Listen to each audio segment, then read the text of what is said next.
Hello my champions. BCOS 183 computer application in business यानी कि व्यापार में कंप्यूटर का अनुप्रयोग। ये जो पेपर लगा था दोस्तों जून 2025 में, मैं इसको समझाने वाला हूँ, एक्सप्लेन करने वाला हूँ। भाई प्रो लेवल का पेपर था ये, तो प्रो लेवल का है ना। या इससे पहले जो आप दिसंबर 2024 का देखोगे इतना टफ नहीं आया था जितना ये आया था। तो 3 घंटे आपको मिलता है, 100 नंबर का पेपर होता है। पास होने के लिए अपने को कितना चाहिए? 35 नंबर चाहिए, है ना। तो दोस्तों ये आप पेपर देख सकते हो, काफ़ी ज़्यादा लेंदी आपको लगेगा क्योंकि मैंने सारे ही क्वेश्चन अटैम्प्ट कर दिए। और अपने आप में एक चैलेंज ही आपको देगा पेपर, क्योंकि इसके अंदर आपको एक तो बीकॉम के कॉन्सेप्ट यानी कि मैनेजमेंट से रिलेटेड कॉन्सेप्ट आपको आने चाहिए, है ना। और एक कंप्यूटर और तथा उसके जो प्रोग्रामिंग लैंग्वेज है, SQL क्या होता है, DBMS क्या होता है, URL HTTP, सोशल मीडिया क्या होता है, प्रोग्रामिंग लैंग्वेज जो होती है C++, पाइथन वगैरह, जावा वगैरह, थोड़ा बहुत नॉलेज होना चाहिए इनके बारे में, तभी आप अटैम्प्ट कर पाओगे। और दूसरी बात दोस्तों, अगर किसी को 10-15 मिनट वीडियो देखने का आदत है, अगर उससे आप पास हो जाते हो तो ये वीडियो स्किप कर देना यहीं पे, क्योंकि ये 1.5 घंटे का वीडियो है। लेकिन अगर 1.5 घंटे तक कोई टिक गया तो दोस्तों इस गेम के अंदर वो डेफिनेटली जीतेगा। ये तो मैं PYQ करवा रहा हूँ आपको, और थोड़े टाइम बाद में, है ना, 3-4 घंटे बाद में मैं इसका जो गेस्ट पेपर है वो भी अपलोड कर दूंगा। कुछ सवाल मैं प्रिडिक्ट करूंगा दोस्तों, और उससे भी आपकी प्रैक्टिस हो जाएगी। तो PYQ करने के काफ़ी सारे बेनिफिट्स हैं, कुछ सवाल रिपीट भी हो जाते हैं। सबसे पहला सवाल देखते हैं। मोबाइल की स्क्रीन रोटेट कर लेना और ईयरफोन लगा के आपको ध्यान से सुनना है। पहला सवाल आया था दोस्तों, कंप्यूटर पीढ़ी से आप क्या समझते हैं? कंप्यूटर की चौथी, पाँचवीं और छठवीं पीढ़ी पर संक्षेप में चर्चा करें। एनालॉग कंप्यूटर और डिजिटल कंप्यूटर की भी तुलना करें। मैं इस वीडियो के अंदर दोस्तों हिंदी और इंग्लिश दोनों ही बोलूँगा, ठीक है, क्योंकि बहुत सारे लोग हैं जिनके पास हिंदी मीडियम इंग्लिश मीडियम दोनों ही है। तो इस पहले सवाल को इंग्लिश में पढ़ लेते हैं। What do you understand by computer generation? Briefly discuss fourth, fifth and sixth generation of computers, also compare analog computer and digital computer. पहला ही सवाल है ना, वो समझ जाओ आप। यानी कि ये जो पूरा सब्जेक्ट है ना, कंप्यूटर का कहाँ पे यूज हो रहा है मैनेजमेंट में, है ना, वो पूरा का पूरा यही सब आपसे पूछने वाला है। कंप्यूटर जनरेशन होता क्या दोस्तों? सबसे पहले हिंदी में पढ़ लेते हैं। कंप्यूटर की पीढ़ियाँ प्रौद्योगिकी में महत्वपूर्ण बदलावों को दर्शाती है, जिसमें वैक्यूम ट्यूब यानी कि पहले पीढ़ी के जो कंप्यूटर थे उसके अंदर वैक्यूम ट्यूब का इस्तेमाल किया गया था। और आज के टाइम पे दोस्तों आप जानते हैं मोबाइल के अंदर कैसे कैसे प्रोसेसर आ रहे हैं। पता भी है क्या प्रोसेसर आपके मोबाइल में कौन सा है? स्नैपड्रैगन, है ना, मीडियाटेक डायमेंसिटी, ये प्रोसेसर होते हैं गेमिंग के लिए। और AI वगैरह जो टास्क होते हैं वो अच्छे से कर पाते हैं भाई आज के टाइम के जो कंप्यूटर हैं वो। तो वैक्यूम ट्यूब से लेकर के माइक्रो प्रोसेसर चौथी पीढ़ी तक जैसे कि मूलभूत घटकों का विकास शामिल है, जिसमें छोटी, तेज, अधिक शक्तिशाली मशीनें बनी। तो पीढ़ी का मतलब क्या है? जनरेशन का मतलब क्या होता है कंप्यूटिंग में?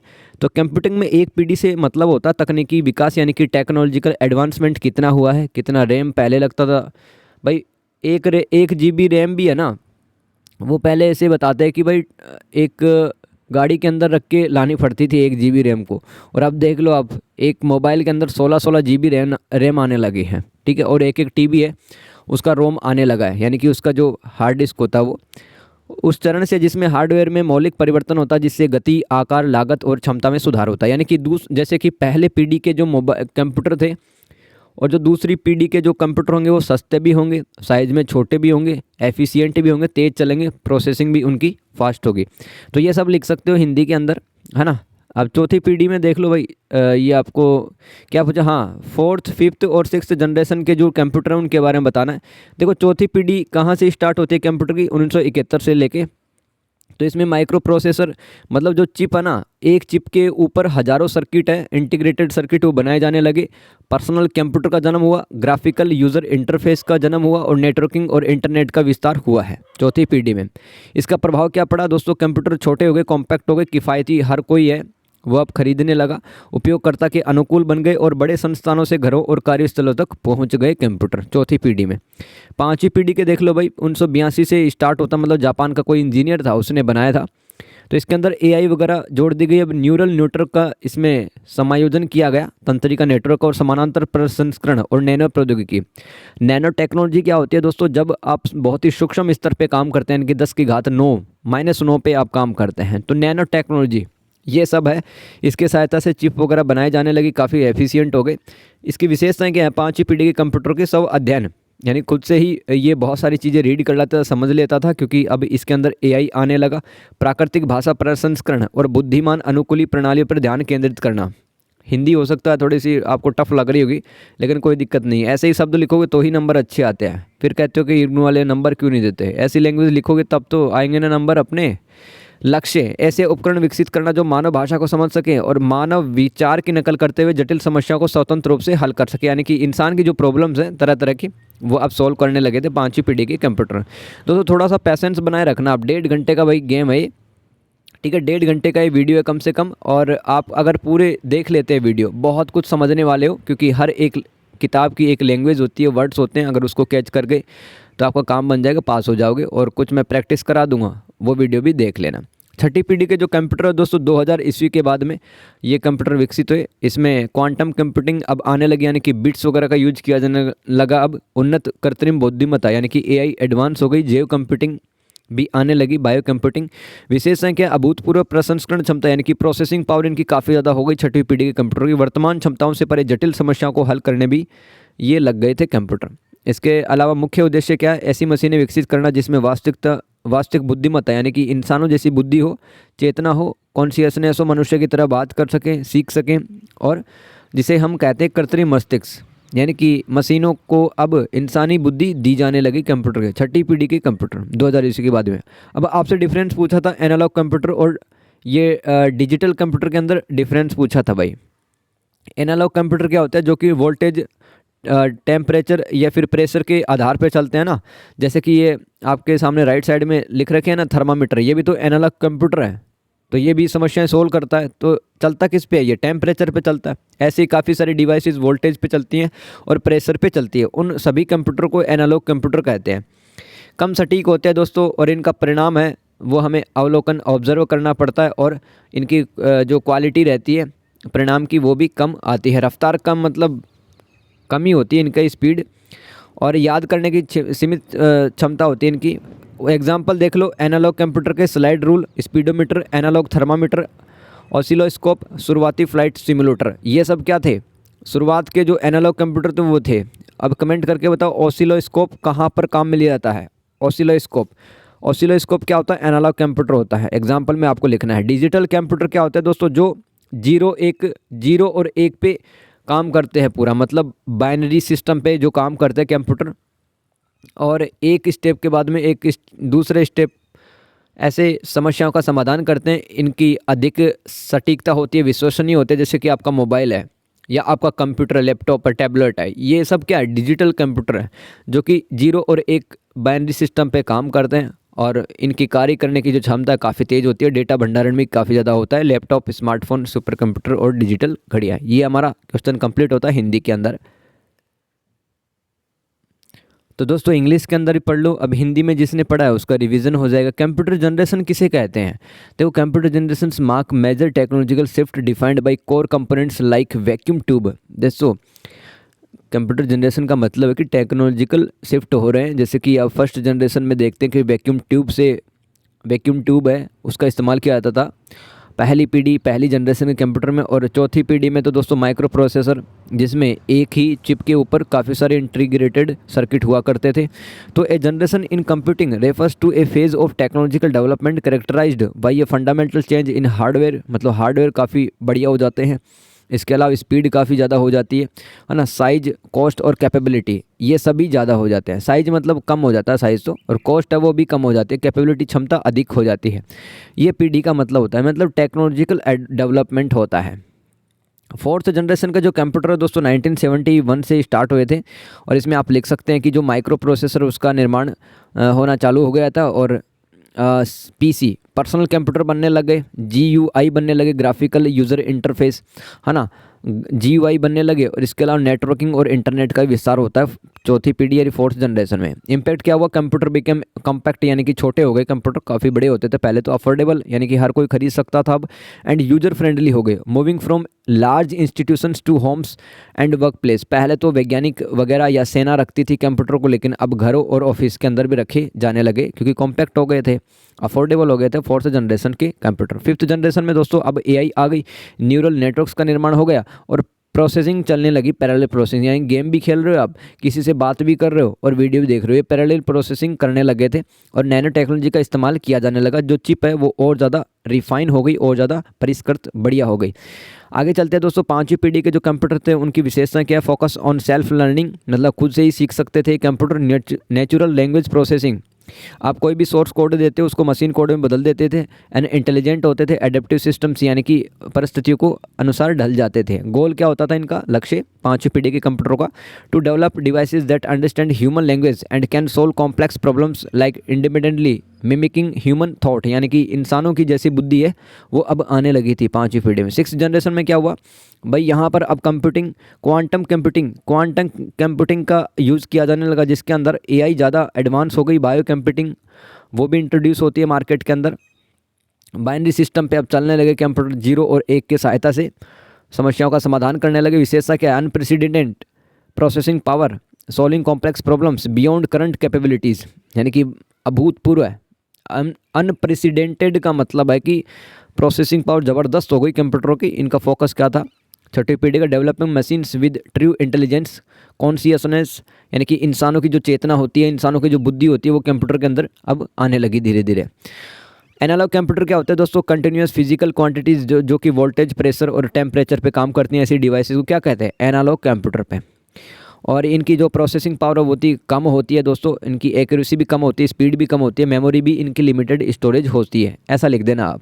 एग्जांपल में देखो, slide rules, speedometer, analog thermometer, oscilloscope and early flight simulator, ये क्या सब एग्जाम्पल थे एनालॉग कंप्यूटर के, है ना। थोड़ा सा पैसेंस रखना है, क्योंकि मुझे भी 3-3.5 घंटे इस वीडियो को बनाने में लगा है। अब 1.5 घंटे आपके सामने मैं लगातार बोल के जाऊँगा, तो 5 घंटे तो मेरे ऐसे ही चले जाएंगे। तो आप टिक के बैठे रहो एकदम शांत जगह में ईयरफोन लगा के। डिजिटल कंप्यूटर्स क्या होता है दोस्तों? डिजिटल कंप्यूटर्स जो कि 0 और 1 पे काम करते हैं, डिस्क्रीट बाइनरी डिजिट्स पे काम करते हैं, है ना, 0 और 1 पे काम करते हैं। Executes instructions step by step using binary logic, ये डिजिटल कंप्यूटर ऐसे काम करते हैं। इनकी एक्यूरेसी काफ़ी ज़्यादा होती है, स्पीड भी काफ़ी ज़्यादा होती है, और डाइवर्सिफाइड टास्क कर सकते हैं, गेमिंग, है ना, गेमिंग, वीडियो एडिटिंग, ये सब एक साथ कर सकते हैं। स्पीड मेमोरी इनकी ज़्यादा ही होती है। एग्जाम्पल देख लो, डिजिटल कंप्यूटर के लैपटॉप, स्मार्टफोन्स, सुपर कंप्यूटर और डिजिटल वॉचेज, ये सब क्या है? ये आपके डिजिटल कंप्यूटर के उदाहरण हैं। क्वेश्चन नंबर 2 दोस्तों, बहुत बढ़िया सवाल है। मूल्य ह्रास लेखांकन शब्द का वर्णन करें। अब ये प्योर यहाँ पे कॉमर्स आएगी भाई, प्योर कॉमर्स आएगी। तो दोस्तों, जिसको कंप्यूटर का नॉलेज है वो कॉमर्स में फंस जाएगा, जिसको कॉमर्स का नॉलेज है वो कंप्यूटर के कॉन्सेप्ट में या सवाल में फंस जाएगा। तो मिला जुला करके दोस्तों अपने को ऐसा लिखना कि पास तो हो ही जाए कम से कम।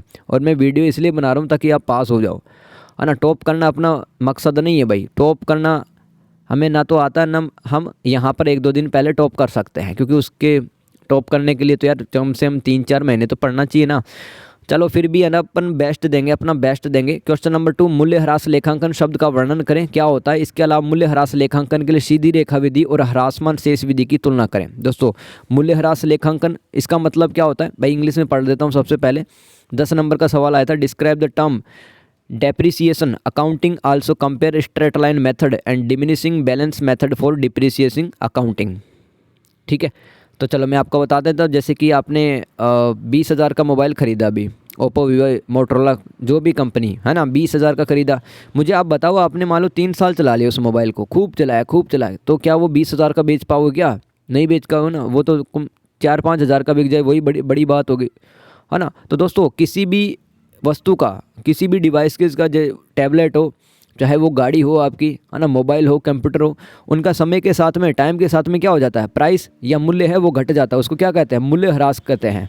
और इस मूल्य ह्रास को, डेप्रिसिएशंस को मापने के लिए दोस्तों 2 विधियाँ, 2 मेथड है। एक तो स्ट्रेट लाइन मेथड, सीधी रेखा विधि, और डिमिनिशिंग बैलेंस मेथड, ह्रासमान शेष विधि। तो इसको देखते हैं। तो सबसे पहले मूल्य ह्रास लेखांकन, आप समझ गए हो ना क्या चीज़ है? दीर्घकालिक परिसंपत्तियों, जैसे कि जो आपकी मशीनरी होती है, वाहन, भवन की लागत को उनके उपयोगी जीवन काल में व्यवस्थित रूप से वितरित करता है, जिसे टूट फूट या अप्रचलन के कारण उनके मूल्य में क्रमिक कमी को ध्यान में रखा जाता है। तो भाई ये तो ना तो याद होगा, मैं तो ऐसे ही लिख रहा हूँ ना। आपको जो भी देसी भाषा में, अगर वहाँ पे जो भी समझ पाए हो अभी तक, कि मैंने लैपटॉप लिया था 50,000 का, फिर मैं 2-3 साल बाद में बेचूंगी, तो उसका कॉस्ट मुझे उतना नहीं मिल पाएगा जितना कि मैंने उसको लिया था 50,000 रुपये में, वो 10-15 हज़ार का जाएगा मुश्किल से। तो जितना वैल्यू घटा वो मूल्य ह्रास कहलाता है, इस तरह से लिख देना आप। है ना। तो दोस्तों यहाँ पर जो पहली विधि है सीधी रेखा विधि, या इसको स्ट्रेट लाइन मेथड है। मैंने दोस्तों कॉपी के अंदर एक पेज पे लिख समझाने की कोशिश की है क्या होता है एग्जाम्पल के साथ में। देखो, मूल्य ह्रास लेखांकन की सीधी रेखा विधि, straight line method of depreciations accounting. ठीक है भाई, सीधी रेखा विधि क्या होता है, स्ट्रेट लाइन मेथड। देखो आपके पास में जैसे कि इसका फॉर्मूला याद करो भाई, वस्तु की कीमत माइनस, है ना, घटाएंगे अपन वस्तु की कीमत में क्या घटाएंगे, अनुमानित स्क्रैप मूल्य, और बटे में लिखेंगे उपयोगी जीवन। इंग्लिश में भी समझ लो, हम मूल्य ह्रास को कैसे मापेंगे, मूल्य ह्रास का मान क्या होगा, असेट क्या है आपके पास, उसकी प्राइस, यानी कि जो मोबाइल आपने मान लो 20,000 का खरीदा था तो वस्तु की कीमत या असेट प्राइस 20,000 हो जाएगा, और अनुमानित स्क्रैप मूल्य, एस्टिमेटेड स्क्रैप वैल्यू क्या हो जाएगी, जैसे कि 5,000 में बेचा आपने 3 साल के बाद में उस 20,000 के मोबाइल को, तो 5,000 एस्टिमेटेड स्क्रैप वैल्यू होगा, और बटे में यूज़फुल लाइफ यानी कि 3 साल चलाया है। तो दोस्तों ये किसका मान आ जाएगा, किसका वैल्यू आ जाएगा, मूल्य ह्रास का, डेप्रिसिएशन का आ जाएगा, यानी कि समय के साथ उसकी वैल्यू कितना घटी है। तो जैसे कि यहाँ पे मैंने मोबाइल की जो कीमत है 20,000 मानी है, और जो एस्टिमेटेड स्क्रैप वैल्यू था वो 5,000 माना, यानी कि अनुमानित स्क्रैप मूल्य जिसको मैं बेचूंगी, है ना, 3 साल के बाद में जो मैं बेचूंगी, है ना। और इसके अलावा यूज़फुल लाइफ 3 साल मैंने यूज़ भी कर लिया उस मोबाइल को, तो मूल्य ह्रास कितना निकल के आया दोस्तों, 20,000 में अब 5,000 घटा दो, बटे में 3 लिख दो, कितना हो गया 5,000। भाई 5,000 क्या आया है, डेप्रिसिएशन आया है, मूल्य ह्रास आया, भाई मूल्य ह्रास आया है, इस तरह से लिख देना आप, है ना। और देखो ये इंग्लिश में तो पढ़ा ही नहीं था भाई, डेप्रिसिएशन अकाउंटिंग किसे कहते हैं, तो वो भी देख लो। It gradually spread the cost of long term asset, जैसे कि हमारे पास मशीनरी है, व्हीकल्स है, बिल्डिंग है, over the period of time इनका जो वैल्यू वो कम होता रहता है, उसको क्या कहते हैं, डेप्रिसिएशन अकाउंटिंग कहते हैं। तो इन डिमिनिशिंग बैलेंस, अब दोस्तों दूसरी विधि देख लो, दूसरा मेथड डिमिनिशिंग बैलेंस मेथड, या फिर इसको ह्रासमान शेष विधि भी कहते हैं। तो ये देख लो भाई क्या है, in diminishing balance method we use fixed rate like a constant is percentage rate is chosen for depreciation. यानी कि दोस्तों जो डिमिनिशिंग बैलेंस मेथड होता है उसके अंदर हम क्या करते हैं, एक निश्चित दर ले लेते हैं, फिक्स्ड रेट ले लेते हैं कि भाई इस रेट के हिसाब से या इस दर के हिसाब से इस वस्तु का मूल्य वो घटता जाएगा। तो दोस्तों because the book value falls इस year the actual depreciation amount also decrease over the time. जैसे कि आपने कोई किताब खरीदी है दोस्तों, या कुछ भी कोई एसेट खरीदा, गाड़ी है, तो एक समान दर से उसका मूल्य घटता जाएगा। एग्जाम्पल से समझो, एग्जाम्पल से समझ में आ जाएगा, जैसे कि एन एसेट कॉस्टिंग, जैसे कि 10,000 की कोई भी जैसे कि मोबाइल है आपके पास में, और आपने जो रेट है वो फिक्स कर रखी कि भाई हर साल है इसकी जो कीमत है वो 20% गिर जाएगी, यानी कि 20% डेप्रिसिएशन रेट होगी 10,000 की वस्तु की। पहला साल देखो दोस्तों 10,000 का 20% कैलकुलेट करो तो 2,000 डिप्रिसिएशन आया। तो नए जो किताब है ना, मान लो 10,000 की कोई किताब ही खरीदी आपने, 4-5 किताबें होंगी, है ना, मोबाइल भी लिख सकते हो, न्यू मोबाइल वैल्यू ये सब भी। तो नए जो किताब की मूल्य है वो 8,000 हो जाएगा ना, जैसे कि 10,000 में खरीदा था तो 20% इसका वैल्यू दाम घट गया। भाई 20% निकालोगे ना 10,000 का, परसेंटेज तो निकालना आता है ना, जैसे कि 10,000 को 20/100 कर देना तो 2,000 आ गया। अब 10,000 में 2,000 घटाएंगे तो 8,000 आ जाएगा। तो दूसरे साल में भी तो उसकी वैल्यू घटेगी, क्योंकि हमारे पास मोबाइल की, किताबों की, टैबलेट की, गाड़ियों की जो कीमत है लगातार घटती जाती है, लेकिन जो रेट है दोस्तों, जो दर है वो तो समान ही रहेगी। तो अब 8,000 का 20% निकालेंगे, 1,600 डेप्रिसिएशन आ गया। इसका मूल्य ह्रास कितना हो गया, 1,600, यानी कि 8,000 की जो कीमत की वस्तु थी उसमें से 1,600 घटा देंगे तो 6,400 बचा। अब ये 6,400 का भी तीसरे साल में अपन 20% के हिसाब से इसका मूल्य ह्रास या डेप्रिसिएशन निकालेंगे, तो 6,400 में 1,280 निकाल दो तो 5,120, यानी कि 3 साल में मान लो 10,000 की कोई भी वस्तु, कोई भी मोबाइल, किताब आपके पास में जो थी, 3 साल बाद में 5,120 रुपये इसका वैल्यू रहेगा। तो ये मूल्य ह्रास कहते हैं इसको, ठीक है। तो ये विधि कौन सी थी, ये डिमिनिशिंग मेथड था, यानी कि ह्रासमान शेष विधि थी। दोनों मेथड मैंने बता दिए हैं। पता लग गया सब्जेक्ट क्या औकात है दोस्तों। बढ़िया लेवल के सवाल आते हैं इस पे। एग्जामिनर अगर फेल करवाना चाहता तो आपको आधे घंटे के अंदर भगा देगा एग्जामिनेशन हॉल से, क्योंकि अगर कुछ नहीं आएगा तो फिर क्या ही लिखेंगे वहाँ पे। लेकिन कोशिश रहेगी यार हम वीडियो देखें, एक और वीडियो लेके आऊँगा जिसके अंदर तकरीबन 15-17 सवाल मैं डालूंगा उसके अंदर, जो इंपॉर्टेंट रहेगा दोस्तों। और वहाँ से भी 3-4 सवाल अपन उम्मीद कर सकते हैं कि वहाँ से अपन पास तो हो जाएंगे, है ना। और क्या पता भाई 5-6 आ गए तो अपन बढ़िया भी स्कोर कर सकते हैं। क्वेश्चन नंबर 3, निम्नलिखित की तुलना कीजिए और अंतर ही बताइए। Compare and contrast the following, ये मतलब टोटल 20 नंबर का सवाल था, है ना। तो हर एक सही आंसर के लिए आपको 5 नंबर मिलना था, तो आप 4 अटैम्प्ट कर दो इसके अंदर, लेकिन मैंने सारे अटैम्प्ट कर दिए भाई। कंपाइलर और दुभाषिया क्या होता है, इसको इंग्लिश में पढ़ते हैं यार। कंपाइलर एंड इंटरप्रेटर क्या होता है, कभी देखिए वो कंपाइलर, समझे वो कंपाइलर क्या होता है। देखो आज समझते हैं, सीखते हैं, आज ही सीखते हैं सब कुछ, है ना। दुनिया का जो सारा ज्ञान है ना भाई, आज ही भरते हैं अपन दिमाग के अंदर। कंपाइलर को संकलक भी कहते हैं इंग्लिश के अंदर, है ना। यह संपूर्ण स्रोत कोड को पढ़ता और मशीन कोड में अनुवादित करता और फिर उसे एक निष्पादन योग्य फाइल जैसे कि .exe के रूप में सहेजता यानी कि सुरक्षित रखता है। अरे देखो कंपाइलर का सीधा सा काम क्या है, कंपाइलर का काम है जो सोर्स कोड होता है ना, सोर्स कोड जो भी आप देते हो मशीन के अंदर, मतलब कंप्यूटर पे आपने सोर्स कोड लिख दिया, जैसे कि किसी ने देखा है भाई C++, जावा, .NET, ये जो लैंग्वेज होती है ना, मतलब कंप्यूटर पे जो प्रोग्रामर होता है जो लिखता है मॉनिटर पे, कंप्यूटर के स्क्रीन पे, उसको क्या कहते हैं, सोर्स कोड कहते हैं उसको। और सोर्स कोड वो एग्जीक्यूट करेगा, तो दोस्तों मशीन के पास जब जाएगा तो मशीन अपने हिसाब से उस कोड को समझती है। तो कंपाइलर का काम क्या होता है कि आपने जो सोर्स कोड दिया है उसको मशीन कोड में बदल देना, ये कंपाइलर का काम होता है। और ये एक वन वे में, यानी कि वन गो में, या आप कह सकते कि एक साथ है, वो सोर्स कोड को मशीन कोड में बदल देगा एक साथ, यानी कि हर लाइन नहीं पढ़ेगा, हर शब्द नहीं पढ़ेगा भाई, एक साथ 1-2 सेकंड के अंदर पूरा जो सोर्स कोड है उसको मशीन कोड में कौन बदलता है, कंपाइलर बदलता है भाई। और लास्ट में जो आपका जो सोर्स कोड था उसको .exe के नाम से सही मतलब सुरक्षित कर देगा, जैसे कि आप .jpeg लगाते हो ना, ऐसे ही। उत्पन्न मशीन कोड को दोबारा कंपाइलर की आवश्यकता के बिना सीधे CPU पर चलाया जाता है। आमतौर पर निष्पादन की एग्जीक्यूशन के दौरान यह तेज़ी होती है क्योंकि अनुवाद केवल एक बार होता है। इसमें काफ़ी ज़्यादा एरर्स आ जाती हैं। आपका जो सोर्स कोड है ना, अगर उसके अंदर एरर है तो एरर भी आपको दिखाता ही एक साथ, जैसे कि C++ और रस्ट, ये लैंग्वेज है ना, ये सब लैंग्वेज है दोस्तों। तो इन लैंग्वेज का अगर सोर्स कोड हम कंपाइलर के माध्यम से लिखते हैं तो मशीन कोड में एक साथ वो एग्जीक्यूट होता है, एक साथ उसकी व्याख्या हो जाती है। अब देखो दुभाषी इंटरप्रेटर क्या होता है भाई, कंपाइलर तो एक साथ है, सोर्स कोड को मशीन कोड में बदल रहा था, जबकि ये तो हर एक लाइन को बहुत अच्छे से रीड करेगा, हर एक लाइन की एरर भी बताएगा, उसके सामने क्या गलती है, कहाँ पे आपने कॉमा नहीं लगाई, कहाँ पे ब्रैकेट नहीं लगाया, है ना। तो दोस्तों इंटरप्रेटर का काम क्या होता है कि हर एक लाइन की इंटरप्रिटेशन करना, व्याख्या करना, समझ गए। तो पाइथन, जावास्क्रिप्ट, रूबी, है ना, ये लैंग्वेज जो होती है इनमें अपन इंटरप्रेटर का इस्तेमाल करते हैं। अब अपने हिसाब से लिख देना भाई। अब कंपाइलर इंग्लिश में पढ़ लो, it reads the whole source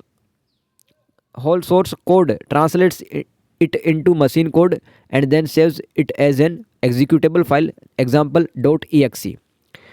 compiler में और भी लिख सकते हो, just generated machine code runs directly on the CPU without needing the compiler again. हमें कंपाइलर की आवश्यकता नीड है वो वापस से नहीं होती, क्योंकि CPU पे एक बार रन हो जाएगा तो हो जाएगा। काफ़ी सारी एरर्स भी दिखाता है, एग्जांपल C++, रस्ट लैंग्वेज लिखते हैं वो कंपाइलर में ही लिखते हैं अपन, क्योंकि कंपाइलर एक साथ वन गो में एक साथ ही पूरा जो सोर्स कोड रहता है, हम जो सोर्स कोड लिखते हैं वहाँ पे वो मशीन कोड में बदल देता है एक साथ। और इंटरप्रेटर का हर एक लाइन को इंटरप्रेट करेगा, तो ये याद रख लेना, है ना, याद रख लेना। ये पाइथन, जावास्क्रिप्ट, रूबी में काम लेते हैं इंटरप्रेटर को। आगे चलते हैं एंड्रॉयड ऑपरेटिंग सिस्टम और विंडो ऑपरेटिंग सिस्टम। अब यार ये हिंदी का खेल काफ़ी ज़्यादा हो रहा है, क्योंकि यार या तो मैं हिंदी बोल पाऊँगा या इंग्लिश बोल पाऊँगा, ऐसे तो 5 घंटे की वीडियो हो जाएगी, कौन देखेगा। इसका AVD यानी कि एवरेज व्यू ड्यूरेशन भी बहुत कम आने वाला है फिर तो इस वीडियो का। चलो कोई दिक्कत नहीं है। अब जहाँ तक भी मैंने हिंदी लिख रखा है, मैं हिंदी पढ़ूँगा, फिर मैं इंग्लिश पे आऊँगा फटाफट से, क्योंकि ये वीडियो ख़त्म करना मेरे को। एंड्रॉयड ऑपरेटिंग सिस्टम और विंडो ऑपरेटिंग सिस्टम, इसके अंदर डिफरेंस बता दो भाई। हर कोई बता सकता है, जैसे कि हमारा जो स्मार्टफोन है, चाहे आपके पास में ओप्पो, वीवो, मोटरोला, सायोमी, जो भी कंपनी है स्मार्टफोन, उसके अंदर एंड्रॉयड ऑपरेटिंग सिस्टम होता है। आपके पास टैबलेट, स्मार्ट टीवी और घड़ियाँ। इंटरफेस मतलब स्पर्श आधारित, यानी कि टच कर सकते हैं स्क्रीन को, होम स्क्रीन, ऐप ड्रॉवर और नोटिफिकेशन पैनल। नोटिफिकेशन देखते हो ना आप मोबाइल की स्क्रीन को टच करके, तो ये व्यवस्था कौन सा OS देता है आपको, ये एंड्रॉयड देता है। कोर इकोसिस्टम यानी कि जो गूगल है गूगल पे, Gmail, drive, assistant, Google play store, ये इसका कोर इकोसिस्टम होता है एंड्रॉयड का, यानी कि बहुत सारी सर्विसेज यहाँ पे मिलती है और एक काफ़ी ज़्यादा अडेप्टेबल है यार। पूरी दुनिया के अंदर एंड्रॉयड के यूज़र देखो कितने हैं भाई, बहुत ज़्यादा है ना, क्योंकि हर कोई चला सकता है, ईजी होता है। और गूगल प्ले स्टोर के माध्यम से मोबाइल एप्लीकेशन की विशाल लाइब्रेरी, यानी कि जो भी एप्लीकेशन डाउनलोड करना चाहें तो दोस्तों हमें गूगल प्ले स्टोर पर जाके कर सकते हैं। इसका आर्किटेक्चर लिनक्स कर्नेल पे आधारित होता है। आगे चलता है विंडोज़ ऑपरेटिंग सिस्टम। ये मतलब हमारा जो डेस्कटॉप होता है, लैपटॉप होता है और कुछ टैबलेट की मैं बात कर रहा हूँ। जैसे कि माइक्रोसॉफ्ट वाले ने अभी बनाया था विंडोज़ ऑपरेटिंग सिस्टम वाला एक टैबलेट, भाई बहुत महंगा यार वो तो। और इसके अलावा इंटरफेस कैसा होता है, डेस्कटॉप उन्मुखी, यानी कि start menu, task bar, Windows आपको दिखेगा। आप टच नहीं कर सकते हैं अधिकतर लैपटॉप डेस्कटॉप को, है ना, स्क्रीन पे टच नहीं कर सकते, मानता ही नहीं है। और कोर इकोसिस्टम क्या होता है इनका, माइक्रोसॉफ्ट होता है जिसके अंदर MS office, MS one drive और MS आउटलुक, ये सब इसका कोर सिस्टम का ही हिस्सा होता है। अब एंड्रॉयड की तुलना में कम अनुकूलन योग्य, कम लोग ही चलाते हैं इसको, है ना, ज़्यादा थोड़ा टेक्निकल नॉलेज चाहिए भाई। और यहाँ पे app model, desktop software, game और उत्पादकता उपकरणों की विस्तृत श्रृंखला। आप गेम खेल सकते हैं भाई, लेकिन अगर आपके पास में अच्छा खासा डेस्कटॉप है, लैपटॉप है, तो बढ़िया बढ़िया गेम चल सकते हैं यार, जैसे कि वाई सिटी, है ना, और भी काफ़ी सारे गेम, मिस्ट्रियस गेम्स। मैं तो इतना खेलता नहीं हूँ। आर्किटेक्चर विंडोज़ एंटी कर्नेल पे आधारित ये विंडोज़ ऑपरेटिंग सिस्टम होते हैं। तो इंग्लिश में रीड कर लो यार।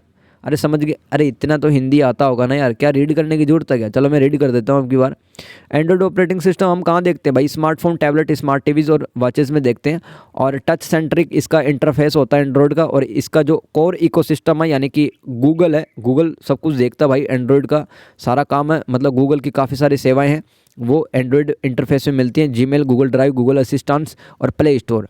कस्टमाइजेशन हाईली कस्टमाइजेबल, यानी कि आप अपने हिसाब से इसको मॉडिफाइड भी कर सकते हो एंड्रॉयड को, है ना, एप्लीकेशन वगैरह और पासवर्ड, बहुत सारे चीज़ें हैं वो आप कस्टमाइज कर सकते हो खुद के हिसाब से। विंडोज़ ऑपरेटिंग सिस्टम में आपको क्या मिलता है, डेस्कटॉप, लैपटॉप और कुछ टैबलेट्स के अंदर विंडोज़ ऑपरेटिंग सिस्टम मिलता है। और ये start menu, task bar, Windows, इसका कुछ विशेषताएं, कैरेक्टरिस्टिक्स होते हैं। अब जैसे कि इसका कोर इकोसिस्टम क्या होता है, Microsoft office, one drive, outlook, ये सब ज़्यादा चलाते हैं अपन लैपटॉप, डेस्कटॉप में। और ये कम कस्टमाइजेबल होता है एंड्रॉयड की अगर तुलना करें तो। और ये एंटी कर्नेल पे इसका आधारित होता है आर्किटेक्चर। आगे चलते हैं एकल स्वामित्व और साझेदारी, सोल प्रोप्रीटरशिप एंड पार्टनरशिप।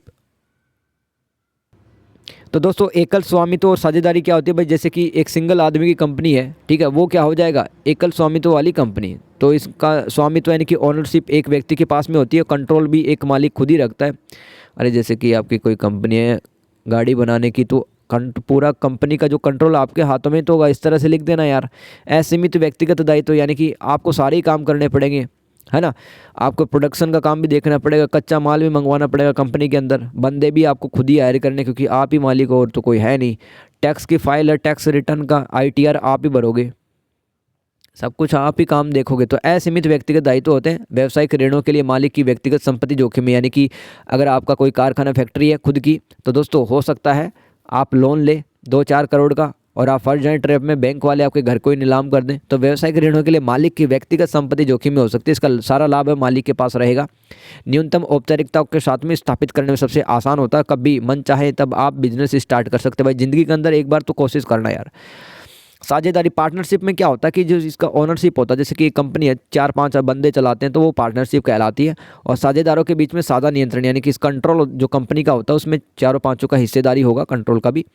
इसके अलावा असीमित व्यक्तिगत दायित्व नहीं होते इसमें। और लाभ मतलब समझौते के अनुसार किया जाएगा भाई, तुझे 30% प्रॉफिट मिलेगा, मुझे 20%, इसको 5%, इस तरह से। और इसका जो गठन है दोस्तों, बहुत सारी कंडीशंस होती हैं, रिस्पॉन्सिबिलिटी होती हैं, और लाभ साझा करने के लिए एक साझेदारी समझौता यानी विलेख की आवश्यकता होती है। एक लीगल डॉक्यूमेंट होता है विलेख, जिसमें लिखा होता है कि इस प्रकार से प्रॉफिट बांटा जाएगा 4 और 5 बंदों के बीच में। साझेदारी के दोस्तों चले जाने पर यह समाप्त हो जाती है, यानी कि जो आपके पार्टनर है वही चले जाएंगे कंपनी को छोड़ के, तो ये ख़त्म हो जाएगी कंपनी भी। सोल प्रोप्राइटरशिप क्या होता है दोस्तों, ओनरशिप इसका वन इंडिविजुअल होता है।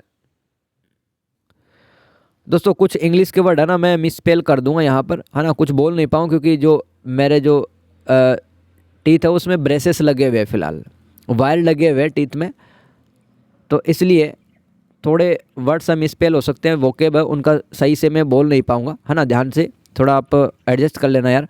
ओनरशिप भाई, ये जो सोल प्रोप्राइटरशिप की जो, जैसे कि एक सिंगल पर्सन की कोई कंपनी है, उसका ओनरशिप एक इंडिविजुअल खुद ही तो होता है।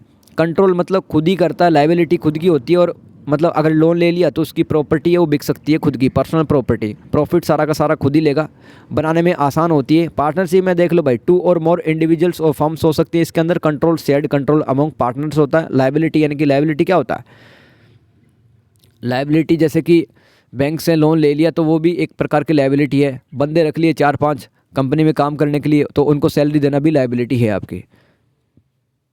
तो इसमें जो लायबिलिटी होती है वो शेयर्ड होती है पार्टनरशिप में।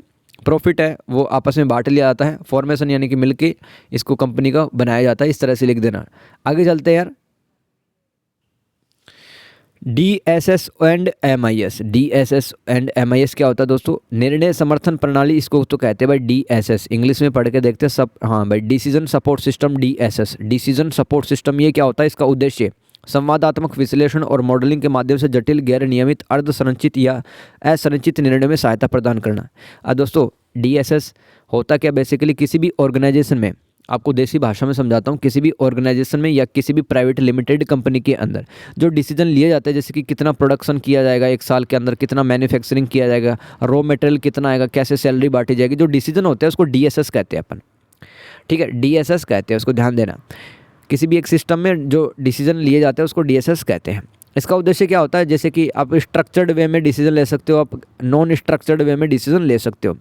इसका निर्णय का प्रकार कैसे हो सकता है, गैर प्रोग्राम्ड, रणनीतिक और विश्लेषणात्मक निर्णय। उदाहरण के लिए नए उत्पाद लॉन्च के प्रभाव का मूल्यांकन करना, जैसे कि कोई कंपनी आपका एक नया प्रोडक्ट लॉन्च कर रही है तो उसका क्या प्रभाव आपकी इनकम पे पड़ेगा, मार्केट में कितना चलेगा, वो DSS के अंदर आप लिख सकते हो। समझ गए ना मैं क्या समझाना चाह रहा हूँ आपको।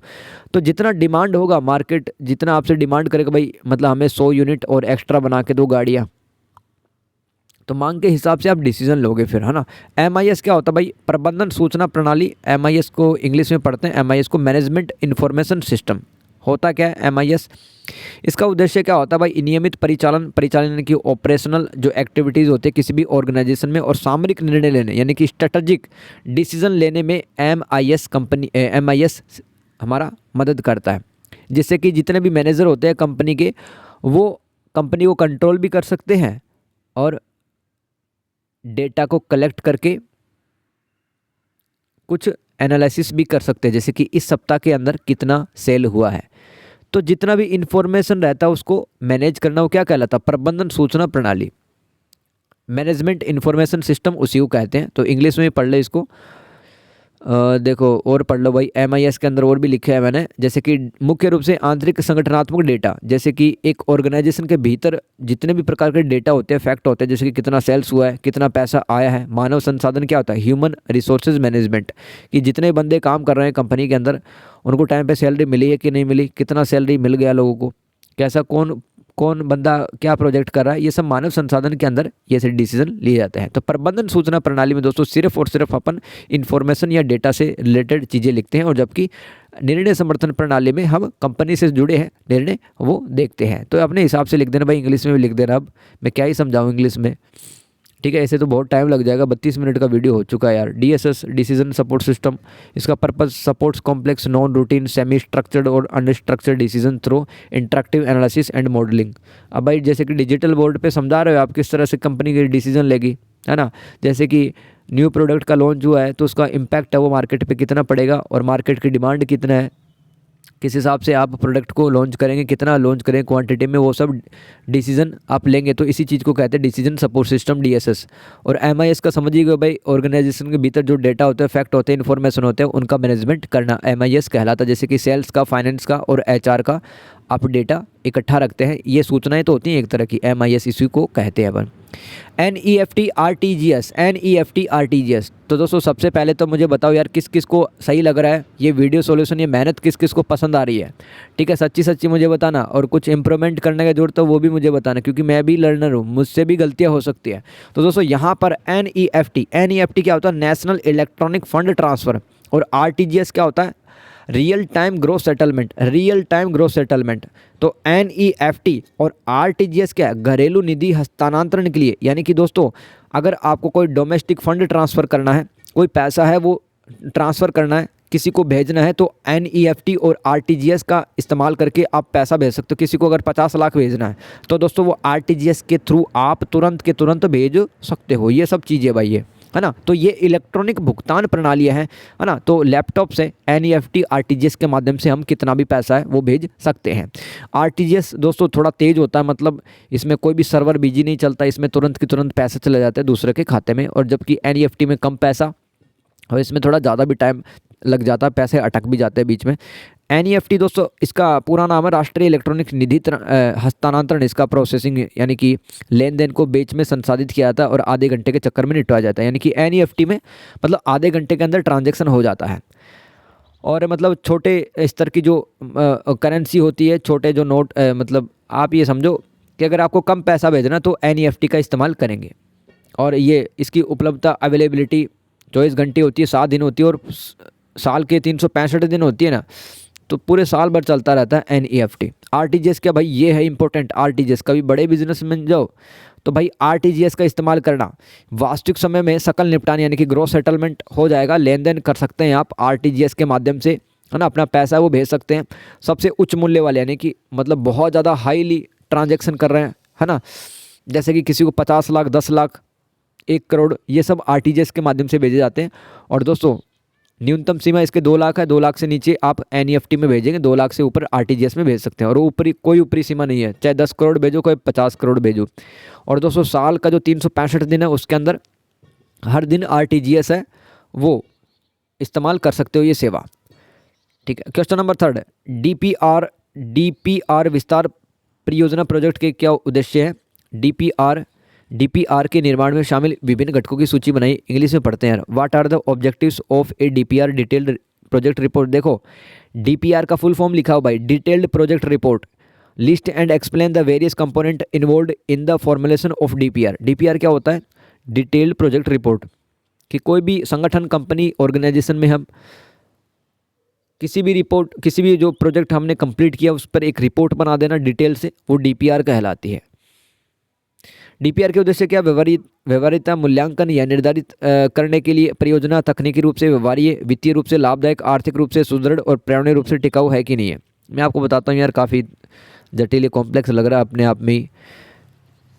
देखो आपने कोई एक प्रोजेक्ट कंप्लीट किया है तो उसकी रिपोर्ट है आप बनाते हैं, उसी को DPR कहते हैं। DPR के अंदर क्या शामिल होता है कि ये जो प्रोजेक्ट हम वास्तव में करने जा रहे हैं, है ना, कोई मार्केट में प्रोडक्ट हम लॉन्च करने जा रहे हैं, जैसे कि मान लो फेस वॉश या फिर कोई शैम्पू ही लॉन्च करने जा रहे हो मार्केट के अंदर, तो ये कितना पैसा हमें रिटर्न में दे सकता है और ये इन्वायरमेंट को कितना नुकसान पहुंचा सकता है, और प्रैक्टिकली रूप से मतलब इसको खरीद पाएंगे कि नहीं खरीद पाएंगे कस्टमर। अब रख दिया भाई 1200 रुपये का शैम्पू, लोग खरीदते हैं यहाँ पे 75 रुपये का शैम्पू, तो कौन खरीदेगा उसको। तो टेक्निकली कितना साउंड है ये प्रोडक्ट, तकनीकी रूप से कितना प्रैक्टिकल है ये सब। और इसके अलावा दोस्तों ये जो प्रोजेक्ट है इसमें जितने भी स्टेक होल्डर होते हैं, हितधारक, समझते हो किसे कहते हैं स्टेक होल्डर। जैसे कि कोई कंपनी गुड़गांव के अंदर लगी हुई है तो गुड़गांव के समाज, गुड़गांव की सरकार, वहाँ पे कर्मचारी जितने भी काम करते हैं, कंपनी के मैनेजर, सभी स्टेक होल्डर रहते हैं। और जितने भी इन्वेस्टर रहते हैं जिसने पैसा लगाया हुआ कंपनी के अंदर, और नियामक निकाय यानी कि उस कंपनी को नियमों की सहायता से चलाने वाले जितने भी संस्थान हैं सरकार के, तो उनसे अप्रूवल लेना। इस प्रोजेक्ट को क्या अप्रूवल मिल चुका, रिपोर्ट में ये सब भी लिखा होता है कि कौन कौन हितधारक है इस प्रोजेक्ट का, किसको असर पड़ेगा इस प्रोजेक्ट का, पर्यावरण को कितना असर पड़ेगा, और सरकार है इस पर रोक तो नहीं लगा देगी इस प्रोजेक्ट पे। DPR यही कहलाता भाई। DPR के उद्देश्य ये लिख देना कि देखना कि भाई कितना पैसा मिलेगा हमें इस प्रोजेक्ट के लिए, वो सब जानकारी हमें DPR से ही मिलती है, यही उसका ऑब्जेक्टिव उद्देश्य होता है। इसके अलावा पूंजीगत लागत, मानव संसाधन, सामग्री और उपकरण सहित कुल संसाधन आवश्यकताओं का सटीक अनुमान लगाना। कितना पैसा आपको जरूरत पड़ेगा, कितने इंसान है वो जरूरत पड़ेंगे, ये सब लिख देना। जोखिम भी हो सकता है भाई, जोखिम प्रबंधन में लिख देना।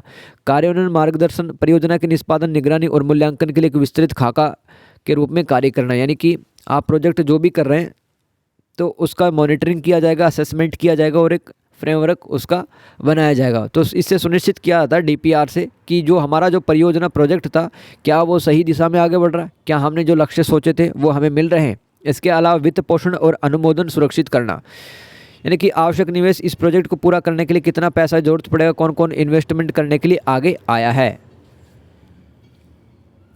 आगे चलते हैं डीपीआर के मुख्य घटक।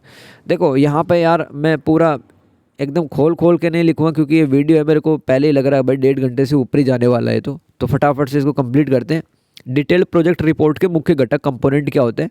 एक तो परिचय एवं परियोजना का अवलोकन, इंट्रोडक्शन एंड प्रोजेक्ट ओवरव्यू, यानी कि इस प्रोजेक्ट के अंदर क्या करने वाले हैं, कितने लोग शामिल होंगे, किस किस ने इन्वेस्टमेंट किया है और ये प्रोजेक्ट किससे रिलेटेड है, ये सब आप लिखते हैं। इसके अलावा बाजार एवं मांग विश्लेषण, मार्केट के अंदर कौन सा प्रोजेक्ट लॉन्च किया जाना और इस प्रोडक्ट का कितना डिमांड है, वो सब लिख सकते हैं।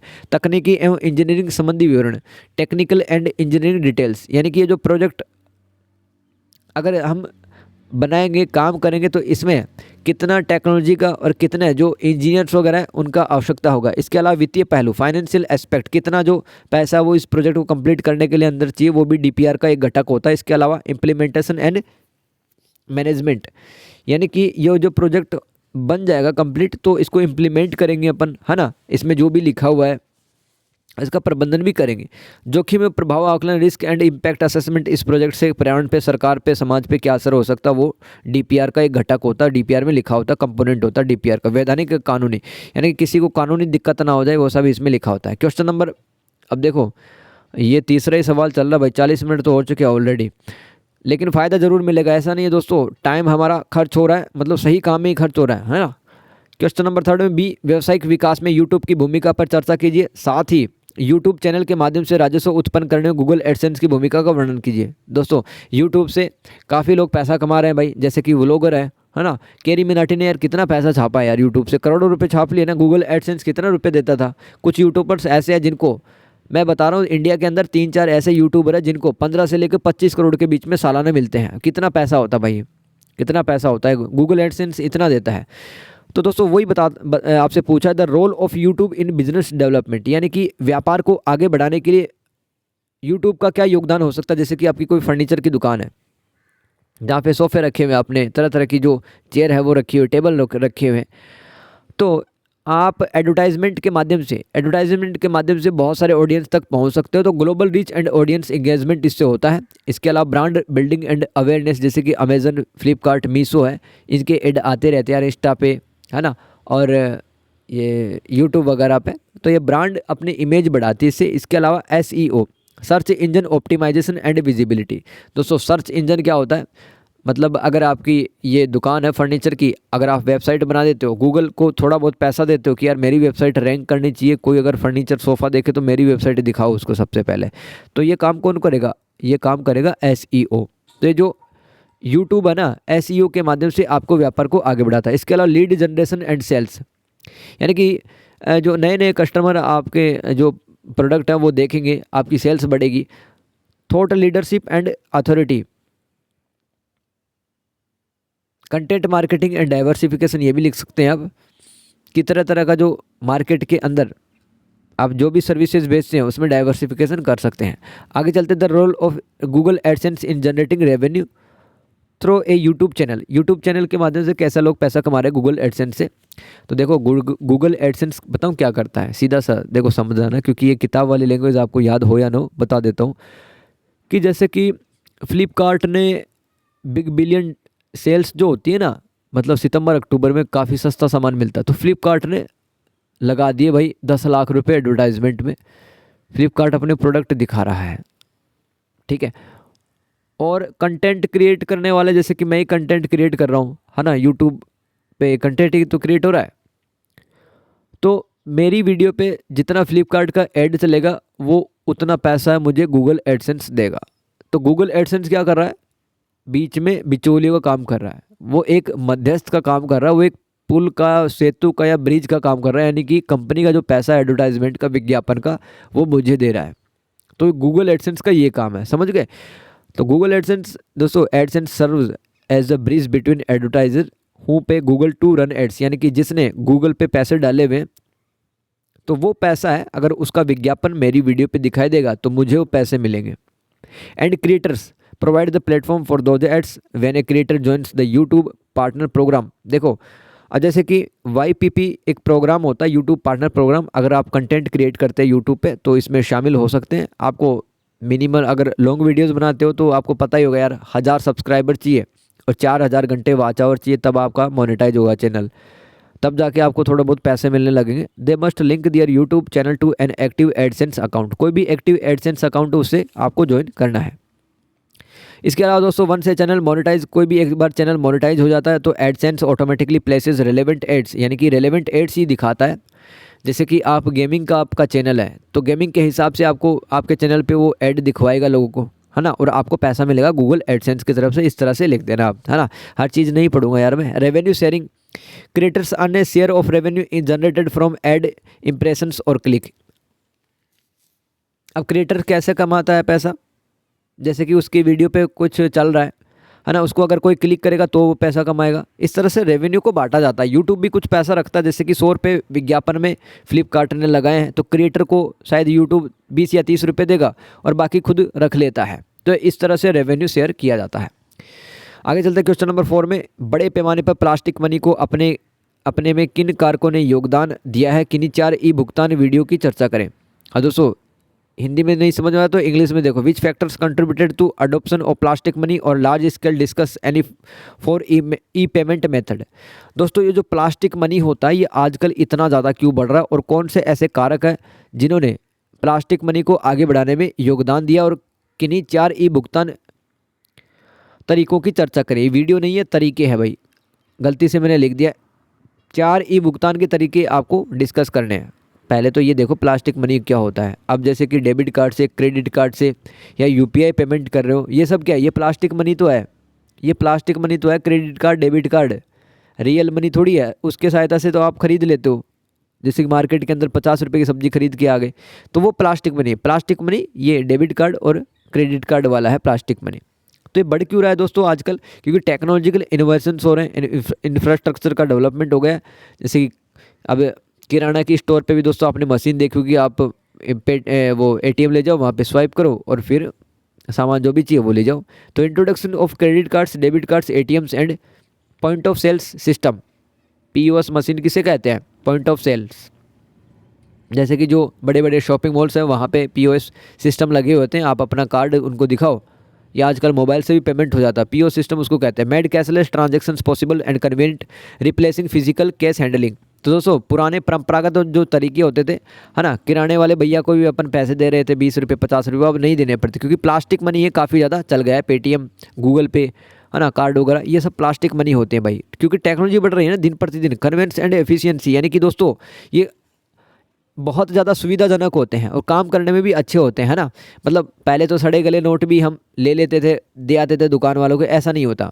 और रिस्क मतलब इसमें कम होता है डिजिटल वाले में। गवर्नमेंट इनिशिएटिव, यानी कि सरकार कुछ पहले नीतियाँ भी लेकर आई है, जैसे कि डिजिटल इंडिया, डिजिटल भारत एक अभियान चला है, तो लोगों को प्रोत्साहन मिला है कि वो प्लास्टिक कार्ड को अपनाएं, प्लास्टिक मनी को अपनाएं, ठीक है।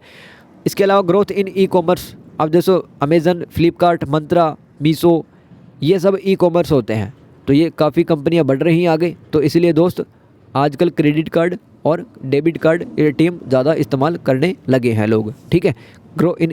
ग्रोथ इन ई कॉमर्स में ये लिख देना। इसके अलावा स्मार्टफोन पेनिट्रेशन, आजकल हर किसी के पास में 10 साल के बच्चे के पास में भी स्मार्टफोन है।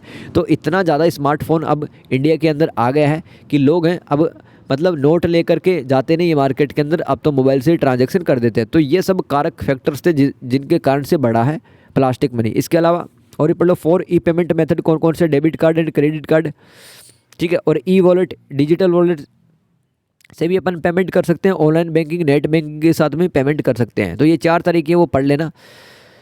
अब हर चीज़ पढ़ूंगा तो वीडियो काफ़ी लंबा हो जाएगा, ध्यान दो। 4 ई पेमेंट के तरीके हैं, एक तो पहला डेबिट कार्ड और क्रेडिट कार्ड से, और फिर ई वॉलेट के बारे में लिख देना, जैसे कि जो पेटीएम, फ़ोनपे, अमेज़न वॉलेट होता है उनको ई वॉलेट कहते हैं, उससे भी ट्रांजैक्शन कर सकते हैं। इसके अलावा ऑनलाइन बैंकिंग, नेट बैंकिंग से भी अपन पेमेंट कर सकते हैं। इसके अलावा UPI, NFC, near field communication, NFC अब बहुत महंगे मोबाइलों में आता है यार। मेरे मोबाइल में तो मुझे पता नहीं है एनएफसी है कि नहीं है, लेकिन उसकी सहायता से भी मैं पेमेंट कर सकता हूँ अगर एनएफसी इनबिल्ट है तो मेरे मोबाइल के अंदर। और यूपीआई से तो आप करते हो। तो ये 4 ई पेमेंट के तरीके होते हैं, ठीक है, ध्यान देना भाई, रट लेना। क्वेश्चन नंबर बी, ऋण विवरण पट्टा विवरण से किस प्रकार से भिन्न, किसी भी ऋण या पट्टा विवरण के विभिन्न घटकों को सूचीबद्ध कीजिए और समझाइए। अब दोस्तों हिंदी में काफ़ी अजीब सा लग रहा है यार, समझ में नहीं है, इंग्लिश में पढ़ते हैं। How does loan statement differ from the lease statement, यानी कि अंतर आपको पूछा है लोन स्टेटमेंट और लीज स्टेटमेंट में। ये लिस्ट नहीं है, लीज है ये, ठीक है, LEASE, lease statement, list and explain the various component of any loan. या तो आप मतलब लीज स्टेटमेंट के कंपोनेंट बता दो या फिर लोन स्टेटमेंट के कंपोनेंट बता दो, एक ही बात है। ठीक है, अब देखो होता क्या, लोन स्टेटमेंट होता है shows borrowing and repayment of sum of money. जैसे कि आपने कार खरीदा या घर खरीदा, तो आपकी EMI जो चलेगी वो लोन स्टेटमेंट के तहत चलेगी, जिसके अंदर आपका नाम शामिल होगा, आपकी EMI है वो तारीख वगैरह उसके अंदर शामिल होगी। और लीज स्टेटमेंट जैसे कि कोई किराए की property, details, payments for using an asset, अपन किसी का भी कोई संपत्ति यूज़ कर रहे हैं किराए पर, अगर उस पर भी कोई लोन ले लिया है, वो लीज स्टेटमेंट कहलाता है। तो common component of both statement देख लेते हैं। देखो लोन स्टेटमेंट आपको समझ में आ गया क्या था। लोन स्टेटमेंट के अंदर जैसे कि गाड़ी ली है, घर लिया है, तो जिस कंपनी के पास में ये लिया है आपने गाड़ी और घर लोन में, पैसा जहाँ से उठाया वहाँ पे आपका नाम होगा, एड्रेस डिटेल होगी, आपकी सेल्फी होगी, आपकी EMI कौन सी तारीख से चालू होगी, वो सब लोन स्टेटमेंट में लिखी जाएगी। लीज स्टेटमेंट क्या होता है, जैसे कि रेंट वाली जो प्रॉपर्टी होती है ना, उस पर आप रहने लग जाते हो, तो फिर सामने वाले के पास में एक स्टेटमेंट होता है कि ये मेरे किराए की संपत्ति में रह रहा है, ये लीज स्टेटमेंट कहलाएगा। समझ गए। तो common component of both statement देखो, अकाउंट डिटेल, लोन और lease number, borrower lessee name, lender और lessor name, payment history, record of all past payments made, fees and charges, all any penalty, late fees, processing charge applied, outstanding balance, the amount still owed और due dates, upcoming payment dates. चाहे वो loan statement हो चाहे वो lease statement हो, दोनों के ही अंदर दोस्तों आपकी अकाउंट डिटेल होगी, आपने जो भी ट्रांजैक्शन किया है उसका डिटेल होगा, कोई अगर पैसा टाइम पे नहीं दिया है, बाउंस चला गया है चेक, उसका भी डिटेल होगा। ये कंपोनेंट आप लिख देना। समझ गए आप। लोन स्टेटमेंट क्या है, जो भी आप प्रॉपर्टी वगैरह लेते हो, गाड़ी लेते हो, मोबाइल लेते हो, तो ये लोन स्टेटमेंट होता है जहाँ पे आपकी सारी डिटेल होती है सामने वाले के पास में। और लीज स्टेटमेंट क्या होता है, details payment for using an asset owned by someone else with the asset returning to the owner at the and.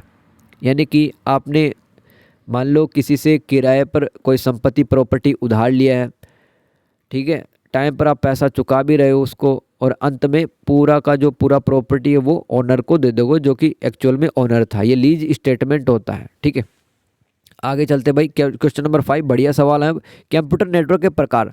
तो दोस्तों टाइप्स ऑफ कंप्यूटर नेटवर्क पूछे है ना, तो सबसे पहले तो मैंने पर्सनल एरिया नेटवर्क लिख दिया, PN। ये पैन कार्ड नहीं है भाई, पर्सनल एरिया नेटवर्क है। Connects devices for a single person such as smartphone, laptop and Bluetooth headset within a very small area. जैसे कि मोबाइल से कनेक्ट हमने कर लिया ब्लूटूथ ईयरफोन को, तो वो क्या कहलाएगा, पर्सनल एरिया नेटवर्क कहलाता है।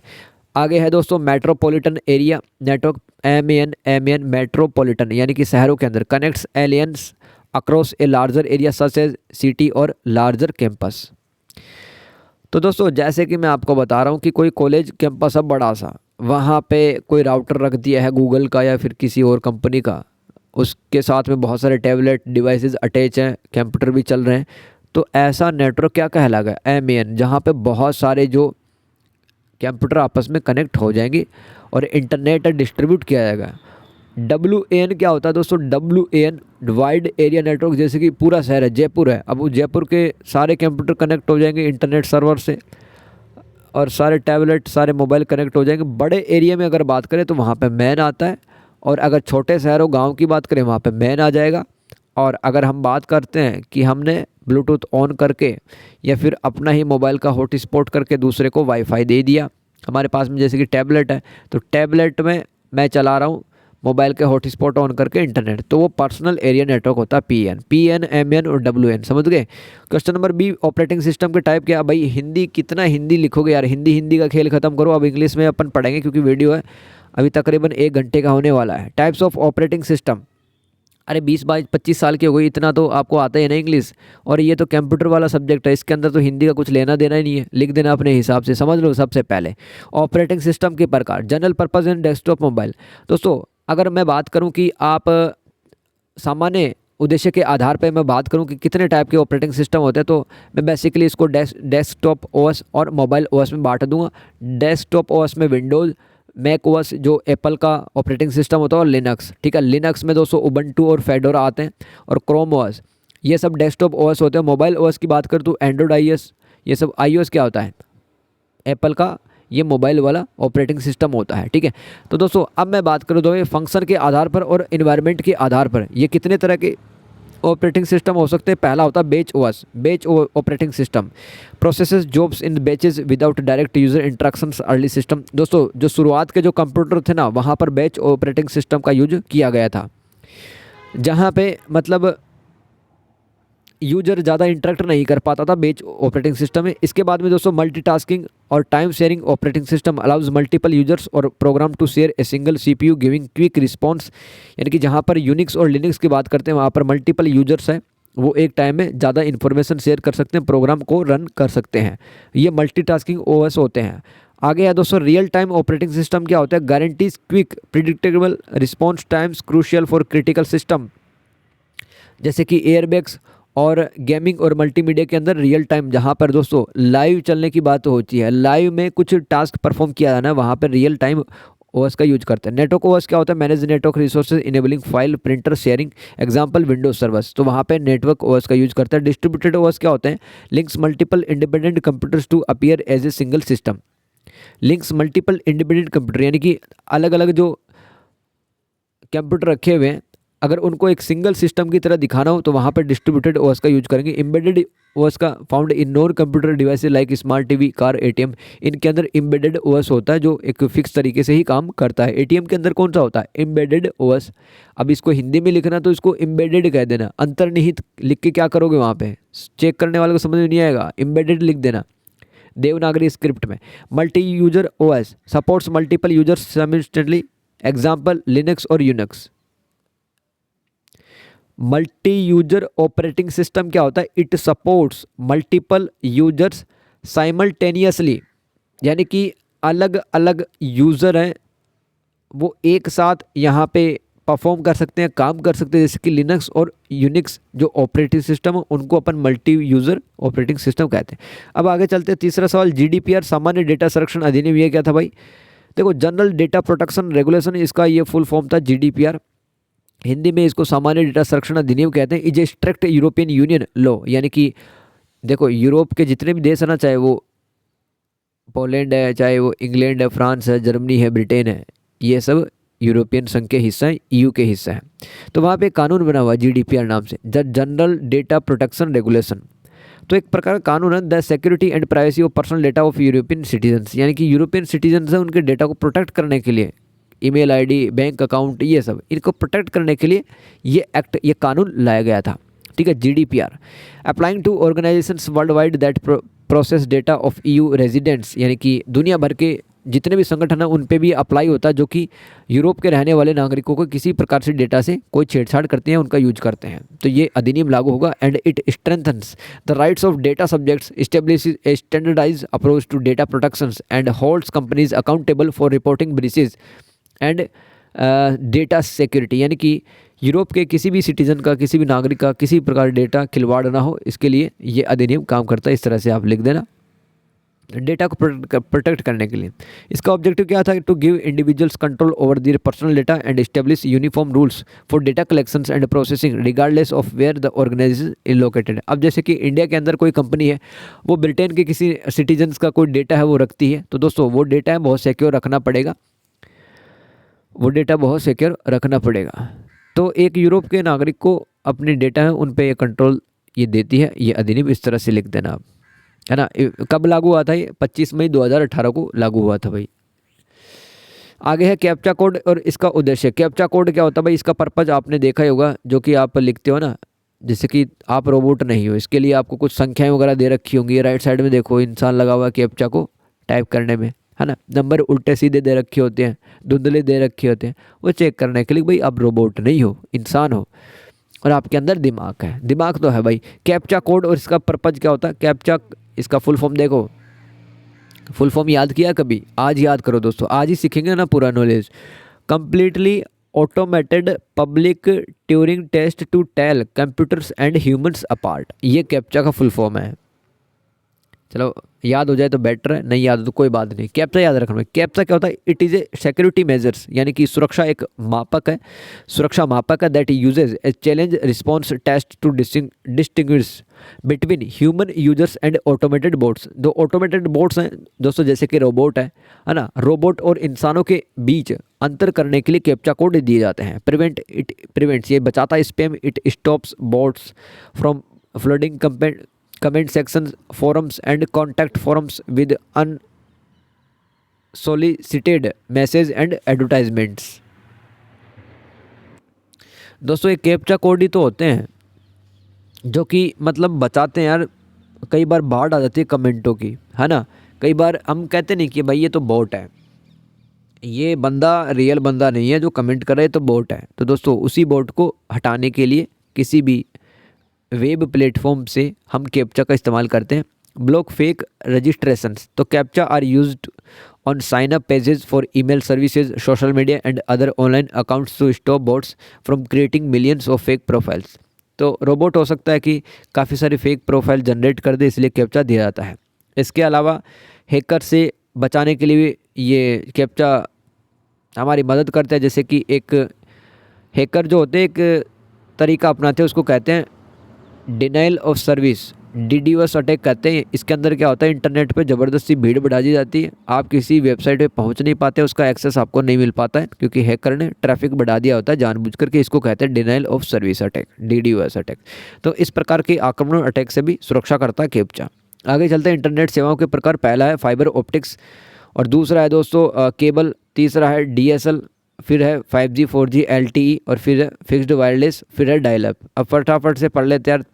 देखो इंटरनेट सेवाओं का यूज करके तो आप लाइव आते हो, स्ट्रीमिंग करते हो, है ना, व्लॉगिंग करते हो, ये सोशल मीडिया चलाते हो, ये इंटरनेट सेवाओं के माध्यम से तो कर रहे हो। तो इनके टाइप पढ़ते भाई। फाइबर ऑप्टिक्स पहला टाइप है इंटरनेट सर्विस का। It uses light signals through glass fibres for the fastest most reliable speeds but availability can be limited. यानी कि फाइबर ऑप्टिक्स की जो केबलें होती है ना, फाइबर ऑप्टिक्स, इसकी सहायता से दोस्तों अपन इंटरनेट का बहुत तेज़ी के साथ में मतलब बहुत काफ़ी बढ़िया स्पीड आती है यार, लेकिन लिमिटेड ही होता है। गाँव के अंदर तो बिल्कुल नहीं होता। मैं जहाँ पे रहता हूँ वहाँ पे नहीं है भाई फाइबर ऑप्टिक्स। केबल क्या होता है दोस्तों, ये केबल में internet service delivers internet via coaxial cables used for TV offering fast speeds and broad availability. ये केबल जरूर है भाई। DSL क्या होता है, digital subscriber line, uses existing telephone lines. Telephone लाइनों में जो केबलें होती हैं उनको DSL लाइन कहते हैं, डिजिटल सब्सक्राइबर लाइन। ये इंटरनेट सेवा के टाइप है, इसके माध्यम से अपन बातचीत कर पाते हैं। 5G और 4G LTE high speed cellular networks होते हैं, use for mobile devices and increasingly for home internet via hotspot और डेडिकेटेड राउटर्स। 5G और 4G LTE क्या, ये इंटरनेट सेवा का एक टाइप है जिसके अंदर मोबाइल में हम इंटरनेट चलाते हैं हाई स्पीड से। फिक्स्ड वायरलेस यानी कि इसमें रेडियो सिग्नल्स का यूज किया जाता है। टावर हैं उनके इस्टेब्लिशमेंट टावर लगाए जाते हैं और फिर अपन रेडियो सिग्नल्स की सहायता से इंटरनेट चलाते हैं। सैटेलाइट में क्या होता है, स्पेस में अंतरिक्ष के अंदर कुछ सैटेलाइट होते हैं, वो बीम्स के माध्यम से रूरल एरिया में इंटरनेट पहुंचाते हैं भाई। डायल अप क्या होता है भाई, डायल अप क्या होता है, एन ओल्डर एक पुराना तरीका है, वेरी स्लो बहुत धीरे धीरे method using A modem and phone line now largely obsolete. यानी कि अब इसका प्रचलन नहीं है दोस्तों। पहले होता था ये, पहले डायल अप जिसमें लोग फ़ोन करते थे, है ना, काफ़ी मिनटों के बाद में फ़ोन तो लगता ही था, डायल अप में ये होता था। आगे चलते क्वेश्चन नंबर 6 में दोस्तों CCTLD और GTLD के बीच में आपको अंतर बताना है। तो कुछ सवाल ऐसे भी आएंगे जिसमें 5-6 हो सकते भाई। जून वाला जो पेपर था ना, मतलब सर चकरा गए यार इसको देखकर, कितने सारे सवाल इसने पूछे थे। और दिसंबर 2024 वाले में देखना आपने कितने सवाल पूछे भाई, है ना। तो सवाल है यार 7-8 आने चाहिए, उसके अंदर लिखने वाले को भी सहूलियत रहती है और जो आपको सोल्व करवाता पेपर उसको भी सहूलियत रहती है। बिल्कुल पूरा दिमाग ख़राब कर दिया, मतलब कितने सारे सवाल है वो अब देख रहे हैं यार यहाँ पे, है ना। तो आप ये 1.5 या 2 की स्पीड में देख लेना अगर आपके पास में टाइम नहीं है, लेकिन देख जरूर देना दोस्तों। ऐसे ही सवाल आते हैं आपके, है ना, ऐसे ही सवाल आते हैं। चलो चलते भाई। CCTLD का मतलब होता है country code top level domain. दोस्तों डोमेन के टाइप होते हैं, जैसे कि .com.in नहीं होते, ये डोमेन होते हैं। तो डोमेन ही है CCTLD और GTLD। तो सबसे पहले CCTLD पढ़ते, country code top level domain, इसका फुल फॉर्म है, यानी कि हिंदी में पढ़ूँ तो देश कोड शीर्ष स्तरीय डोमेन। भाई हिंदी में लिख दिया अब की बार, तो क्या बात है भाई, हिंदी वालों के मजे हो गए अब तो। परिभाषा क्या है, CCTLD 2 अक्षरों वाले डोमेन एक्सटेंशन है जो किसी विशिष्ट देश या क्षेत्र से जुड़े होते हैं। तो यही अंतर होता है दोस्तों, ये जो CCTLD वाले डोमेन होते हैं ना, ये तो मतलब एक इलाके, पर्टिकुलर इलाके, जैसे कि जयपुर का CCTLD अलग है ना। अगर मैं GTLD की बात करूँ, जो होते हैं ना .com, जैसे कि Amazon.com, वो पूरी दुनिया के अंदर एक्सेस की जा सकती है, तो वो ऐसा डोमेन क्या कहलाता है, GTLD। और जबकि कोई गांव में, कोई क्षेत्रीय रीजनल स्तर पे, छोटे लेवल पे जो डोमेन यूज करते हैं उसको CCTLD अपन कहते हैं, समझ गए। जैसे कि .in, .us ये संयुक्त राज्य अमेरिका यूनाइटेड स्टेट्स का है, ये .uk ये यूनाइटेड किंगडम का है। इसका उद्देश्य क्या होता है, किसी विशेष भौगोलिक क्षेत्र के ग्राहकों को लक्षित करना और स्थानीय विश्वास बनाना। लेकिन एक संस्था है ICANN, इसका फुल फॉर्म नहीं बताऊंगा, ये कंट्रोल करती है दोस्तों CCTLD वाले डोमेन्स को। ICANN एक इंस्टीट्यूशन है, एक संस्था है जो कि कंट्रोल करती है। आगे चलते हैं, GTLD क्या है, जेनेरिक टॉप लेवल डोमेन, सामान्य शीर्ष स्तरीय डोमेन। परिभाषा क्या है भाई, इस डोमेन की तीन या अधिक अक्षरों वाले डोमेन एक्सटेंशन होते हैं जो किसी सामान्य उद्देश्य विषय पर आधारित हो सकते हैं। जैसे कि 3 वाले .org दिखता है, .com होता है, .net होता है, .info, .biz। पहली बार पढ़ रहे हो ना दोस्तों, कितना काम का ये सब्जेक्ट है GTLD, लेकिन आपने तो भाव दिया ही नहीं इस सब्जेक्ट को कभी। GTLD भाई क्या होता है कि 3 अक्षरों वाला डोमेन होता है जो कि किसी सामान्य उद्देश्य कोई पर्पज होता है। जैसे कि .com, यानी कि .com का मतलब होगा कि कॉमर्स से रिलेटेड एक्टिविटीज़ होंगी इस पे, और इसका ग्लोबल रीच होता है, वैश्विक स्तर पे पहुंच होता है। जैसे कि Amazon.com ऑस्ट्रेलिया के अंदर भी चलेगी, वो आपके अफ्रीका के अंदर, वो इंडिया के अंदर भी चलेगी। ICANN द्वारा प्रबंधित, ये मैनेज किया जाता है और वैश्विक स्तर पे इसकी पहुंच होती है। WAN क्या है दोस्तों, अभी बताया। WLAN पढ़ते भाई, local area network. Local area network का मतलब जैसे कि रूम के अंदर अगर आप इंटरनेट लगवाते हो घर के अंदर, वो LAN कहलाता है। स्मॉल रूम बिल्डिंग और कैंपस के अंदर, ओनरशिप यूजुअली प्राइवेट। तो नेट वाले भैया को बुलाकर जो राउटर लगवाते हो वो क्या है, LAN ही तो है। LAN का मतलब होता है स्थानीय क्षेत्र नेटवर्क, लोकल एरिया नेटवर्क।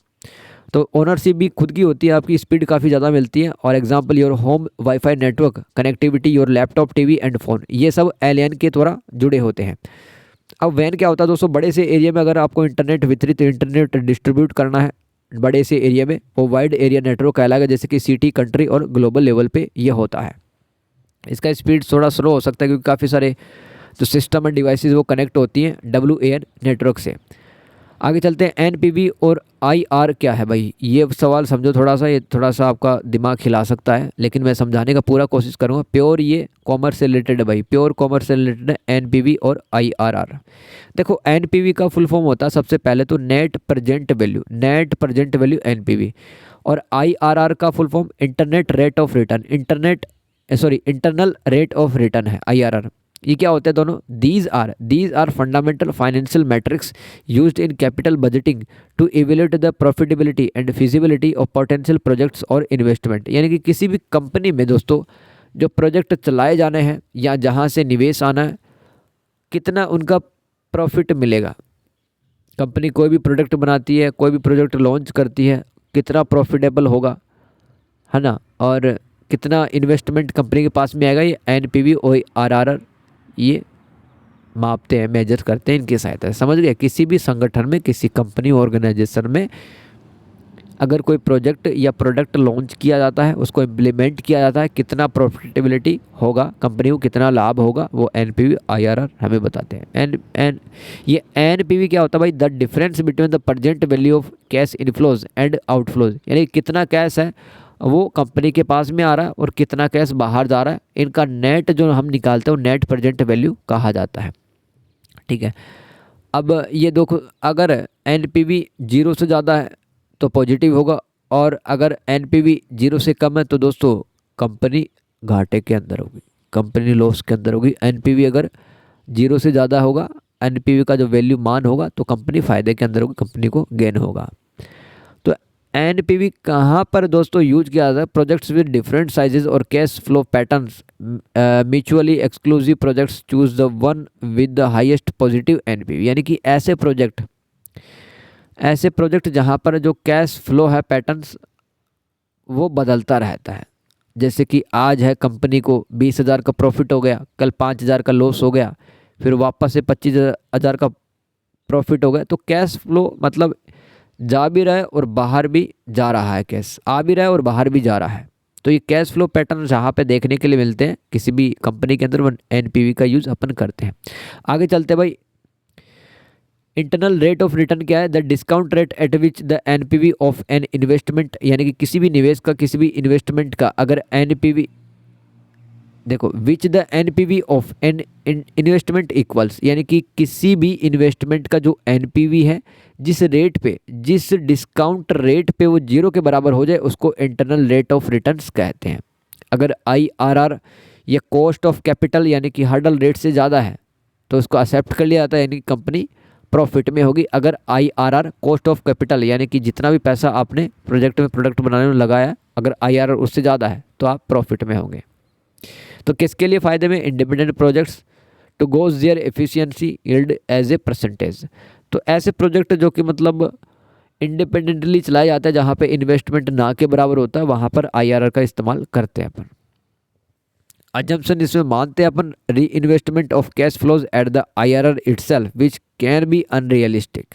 आगे चलते हैं, क्वेश्चन नंबर इसी में चौथा है डी पार्ट, वर्तमान अनुपात और त्वरित अनुपात, करंट रेशियो और क्विक रेशियो क्या होता है भाई?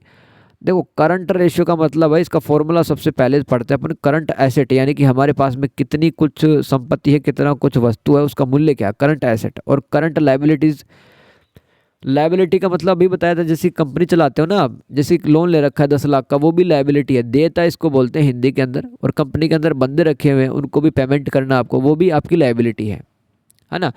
तो करंट एसेट यानी कि कितने जो रुपए का माल है अभी हाल फिलहाल रखा हो, जैसे कि 10 लाख का माल आप बेचने वाले हो। करंट लायबिलिटी यानी कि 5 लाख आपको चुकाने हैं। तो दोस्तों करंट रेशियो कितना आ जाएगा?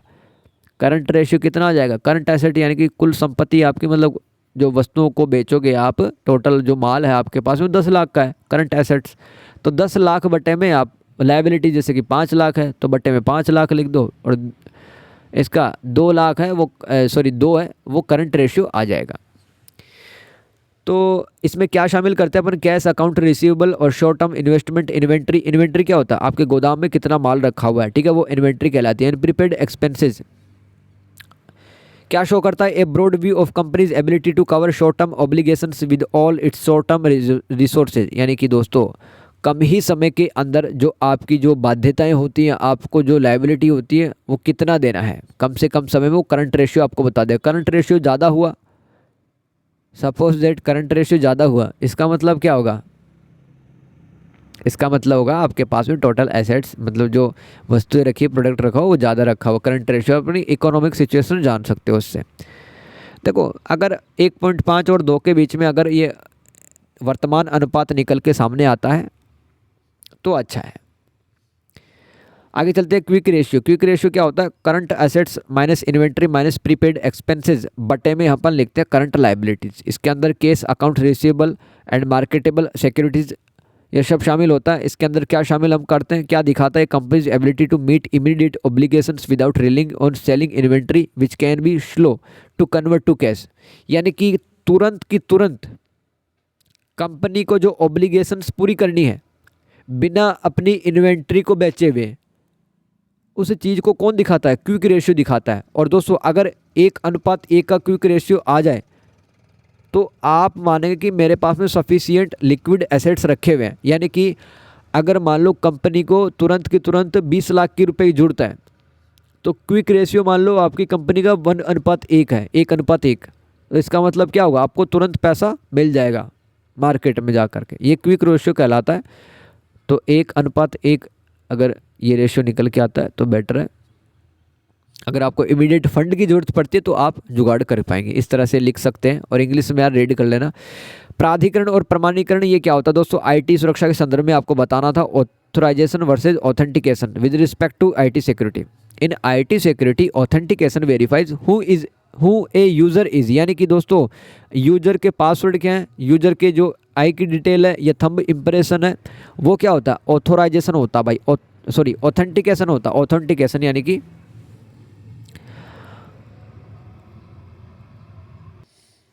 देखो आईटी सिक्योरिटी के अंदर अगर मैं बात करूं ऑथेंटिकेशन क्या होता है, तो दोस्तों जब कोई भी वेबसाइट है वो आपके पासवर्ड को आपके बायोमेट्रिक्स के आधार पर आपका थंब इम्प्रेशन या फिर आंखों की डिटेल वगैरह लेकर के जो चेक करता है उसको ऑथेंटिकेशन कहते हैं। वाइल ऑथराइजेशन क्या होता है, ये चेक करता है कि दोस्तों आप क्या करने वाले हैं, पढ़ने वाले हैं, लिखने वाले हैं या डिलीट फाइल करने वाले हैं।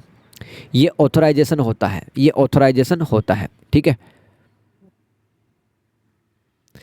तो ऑथेंटिकेशन को तो क्या कहेंगे अपन हिंदी के अंदर, प्रमाणीकरण, और ऑथराइजेशन को प्राधिकरण। ऑथराइजेशन के अंदर तो मतलब यूजर है वो वेबसाइट पे जाकर क्या करने वाला है, पढ़ने वाला, लिखने वाला, डिलीट करने वाला है कुछ। या प्राधिकरण और प्रमाणीकरण क्या होता है, ऑथेंटिकेशन में क्या करता है, ऑथेंटिकेशन में पासवर्ड बायोमेट्रिक चेक करता है कोई भी वेबसाइट, याद रख लेना भाई। ऑथेंटिकेशन मतलब प्रमाणीकरण, प्रमाणीकरण, और ऑथराइजेशन का मतलब प्राधिकरण। तो ऑथेंटिकेशन क्या होता है दोस्तों, और पढ़ लो, to confirm users identity answer are you who, you say you are मतलब तुम कौन हो, है ना, आपकी क्या डिटेल है, वो ऑथेंटिकेशन में कहलाएगी। अब बहुत सारे तरीके होते हैं, पासवर्ड मल्टी फैक्टर ऑथेंटिकेशन भी होता है, बायोमेट्रिक होता है, फिंगरप्रिंट जैसे कि फेशियल स्कैन, चेहरे का जो स्कैन है वो भी सब हम ऑथेंटिकेशन यानी कि हिंदी में अगर मैं बात करूं तो प्रमाणीकरण में हम इसको यूज करते हैं। आगे चलते हैं ऑथराइजेशन। भाई ऑथराइजेशन क्या है कि आप क्या करने वाले वेबसाइट पे, और इसके बहुत सारे तरीके होते हैं, role based access control, access control lists और परमिशन सेटिंग्स कुछ होती हैं। अब यार ये लिख लेना खुद की तरफ से, आपको जो समझा दिया मैंने इतना ही समझो आप, है ना। ऑथराइजेशन समझ गए हो ना क्या होता है ऑथराइजेशन, कि आप वेबसाइट में या कंप्यूटर पे क्या करने वाले, लिखने वाले हैं, पढ़ने वाले हैं, कुछ डिलीट करने वाले हैं फाइल्स, ये ऑथराइजेशन यानी कि प्राधिकरण कहलाता है। और ऑथेंटिकेशन मतलब प्रमाणीकरण, यानी कि आप कौन है, आपका आईडी पासवर्ड क्या है, आपका बायोमेट्रिक्स क्या है, फेशियल स्कैन वगैरह क्या है, इस तरह से लिख देना। आगे चलते क्वेश्चन नंबर 7, मेल मर्ज का क्या उपयोग है ना। मेल मर्ज के घटकों का वर्णन कीजिए और डेटा स्रोत बनाना क्यों आवश्यक है, व्याख्या करें। दोस्तों इंग्लिश में पढ़ के देखते हैं थोड़ा। When do we use mail merge, merge यानी कि मिलाना। Describe the component of mail version, अरे ये मेल वर्ज है, ये कंपोनेंट ऑफ मेल वर्ज है ना, ये लिखते टाइम गलत हो गया, मेल वर्ज लिखो यहाँ पे, mail merge. Why is it required to create a data source, explain. तो हमें मेल मर्ज कब उपयोग करते हैं, सबसे पहले तो वो पढ़ते हैं पर्सनलाइज्ड लेटर्स एंड ईमेल्स, यानी कि दोस्तों मान ली कंपनी के मालिक हो आप, तो पर्सनलाइज तरीके से आप किसी को लेटर या ईमेल सेंड करना चाहते हो तब यूज करते हैं। और बल्क में लिखिए, यानी कि 100 बंदों को एक साथ आप मेल कर रहे हो तो भी आप अलग अलग थोड़ी करोगे सबको मेल, ऐसे तो 2 घंटे लग जाएंगे आपको, सबको मत करो आप, मेल को सभी मेल को मिला दो, एक जगह कर दो, मेल को मर्ज कर दो। इसके अलावा reports and pay slips, generating personalised reports और पे स्लिप फॉर एम्प्लॉयज़, यानी कि आपकी सैलरी जैसे कि 30,000 है उसकी 45,000 है, तो ये पर्सनलाइज तरीके से जब हम काम करते कंपनी वहाँ पर भी मेल मर्ज का यूज करते हैं। इसके अलावा सर्टिफिकेट्स, तो प्रोडक्ट का certificate with individual names and details उसमें लिखा होता है, ये इसलिए यूज करते हैं। कब यूज करते हैं मेल मर्ज का मैंने बता दिया। कंपोनेंट्स ऑफ मेल मर्ज देख लो, मैन डॉक्यूमेंट जिसमें अपन टेम्पलेट बनाते हैं, डेटा सोर्स कोई भी फाइल हो सकता है, जैसे कि MS एक्सेल होता है वहाँ पर भी डेटा सोर्स के लिए इस्तेमाल कर सकते हैं मेल मर्ज का। और अलग अलग जैसे कि अपने को फाइल मतलब फर्स्ट नेम लिखना है, एड्रेस लिखना है, तब भी वहाँ पर मेल मर्ज का यूज अपन करेंगे। आगे चलते why a data source is required, data स्रोत क्यों आवश्यक होता है। पहला तो एफिशिएंसी के लिए, it eliminates the need to manually type each person details into every document, saving significant time, यानी कि हर डॉक्यूमेंट में हम वही डिटेल लिख रहे हैं उस व्यक्ति की, है ना, तो हर बार ये लिखने की कोई ज़रूरत नहीं पड़ती, एफिशिएंट हो जाता है डेटा सोर्स, इसलिए हमें चाहिए होता है।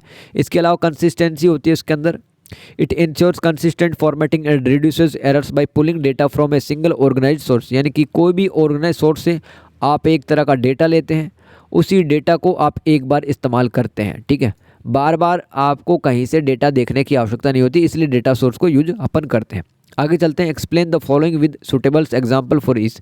दोस्तों नेट प्रॉफिट रेशियो क्या होता है, कैसा लग रहा भाई पेपर, है ना लेवल का, लेवल का नहीं, मुझे तो यार प्रो लेवल का लग रहा है। नेट प्रॉफिट रेशियो किसे कहते हैं, net profit ratio example shows how much profit a company makes पर डॉलर ऑफ सेल्स, यानी कि हर एक सेल पे कितना डॉलर कमाएगी कंपनी, वो नेट प्रॉफिट रेशियो कहलाता है। जैसे कि एग्जाम्पल के सहारे समझो आप, क्योंकि इसमें एग्जाम्पल भी तो देना था 7वें सवाल में।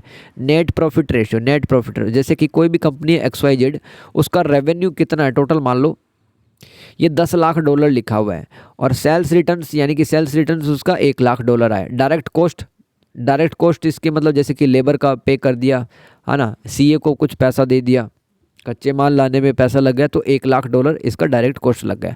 अब इनडायरेक्ट क्या कॉस्ट क्या हो सकता है, जैसे कि इंटरेस्ट एडमिन को भी देना है, इंडायरेक्ट कॉस्ट उसमें शामिल हो जाएगा। ये $2,00,000 इसका हो गया इंडायरेक्ट कॉस्ट का। अब पहले स्टेप में अपन क्या करेंगे, पहले चरण में calculate net sales. Net sales को कैलकुलेट करेंगे। नेट सेल्स को कैसे कैलकुलेट करते हैं, टोटल रेवेन्यू में अपन सेल्स रिटर्न्स घटा देते हैं, सब्सट्रैक्ट कर देते हैं। जैसे कि $10,00,000 है वो टोटल रेवेन्यू था, आप ऊपर देख सकते हैं। इसमें अपन कितना घटा देंगे, सेल्स रिटर्न्स कितना था देखो $1,00,000 ना, तो $9,00,000 क्या हो गया, नेट सेल्स हो गया, है ना। ये पहला स्टेप था दोस्तों। हम क्या निकालने जा रहे हैं, नेट प्रॉफिट रेशियो। तो पहला स्टेप कंप्लीट कर लो, दूसरा स्टेप हो जाएगा कैलकुलेट नेट प्रॉफिट। तो नेट प्रॉफिट कैसे निकालते हैं, नेट सेल्स में अपन सब्सट्रैक्ट कर देते हैं किसको, डायरेक्ट कॉस्ट, और हमारा जो इनडायरेक्ट कॉस्ट है उसको जोड़ करके नेट सेल्स में सब्सट्रैक्ट कर देते हैं। जैसे कि $9,00,000 नेट सेल्स था हमारा, और डायरेक्ट कॉस्ट $1,00,000, और $2,00,000 दे सकते हो इनडायरेक्ट ये कॉस्ट था भाई। ये $9,00,000 में से घटा दो, फिर ये $6,00,000 बच गया नेट प्रॉफिट।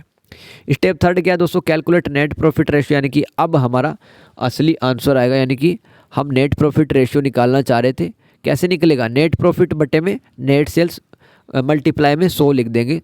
तो $6,00,000 नेट प्रॉफिट था, और बटे में नेट सेल्स $9,00,000, और गुणा में 100 लिख दिया। तो नेट प्रॉफिट रेशियो कितना आया, 66.67%। ये नेट प्रॉफिट रेशियो होता है। एग्जाम्पल से आप समझ जाना। और ये क्या बताता है कि भाई हर एक सेल पे, कोई प्रोडक्ट की सेल होता है वहाँ पे कंपनी कितने डॉलर कमा रही है, तो नेट प्रॉफिट रेशियो कहलाता है। आगे चलते हैं, ग्रोस प्रॉफिट रेशियो क्या कहलाता है, it shows how much profit a company makes on each $1 of sales after paying for direct cost.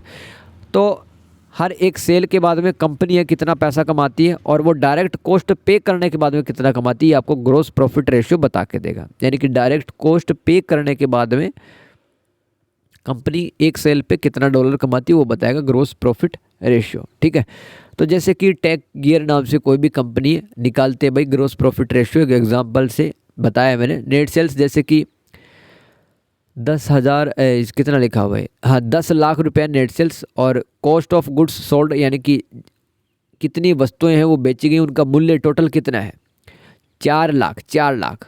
ठीक है, जैसे कि मटेरियल्स हो गया, लेबर हो गया, इसके अंदर ये डायरेक्ट कॉस्ट में आ जाएगा। ग्रोस प्रॉफिट कितना है, ग्रोस प्रॉफिट कैसे निकालेंगे, नेट सेल्स माइनस COGS यानी कि cost of goods sold.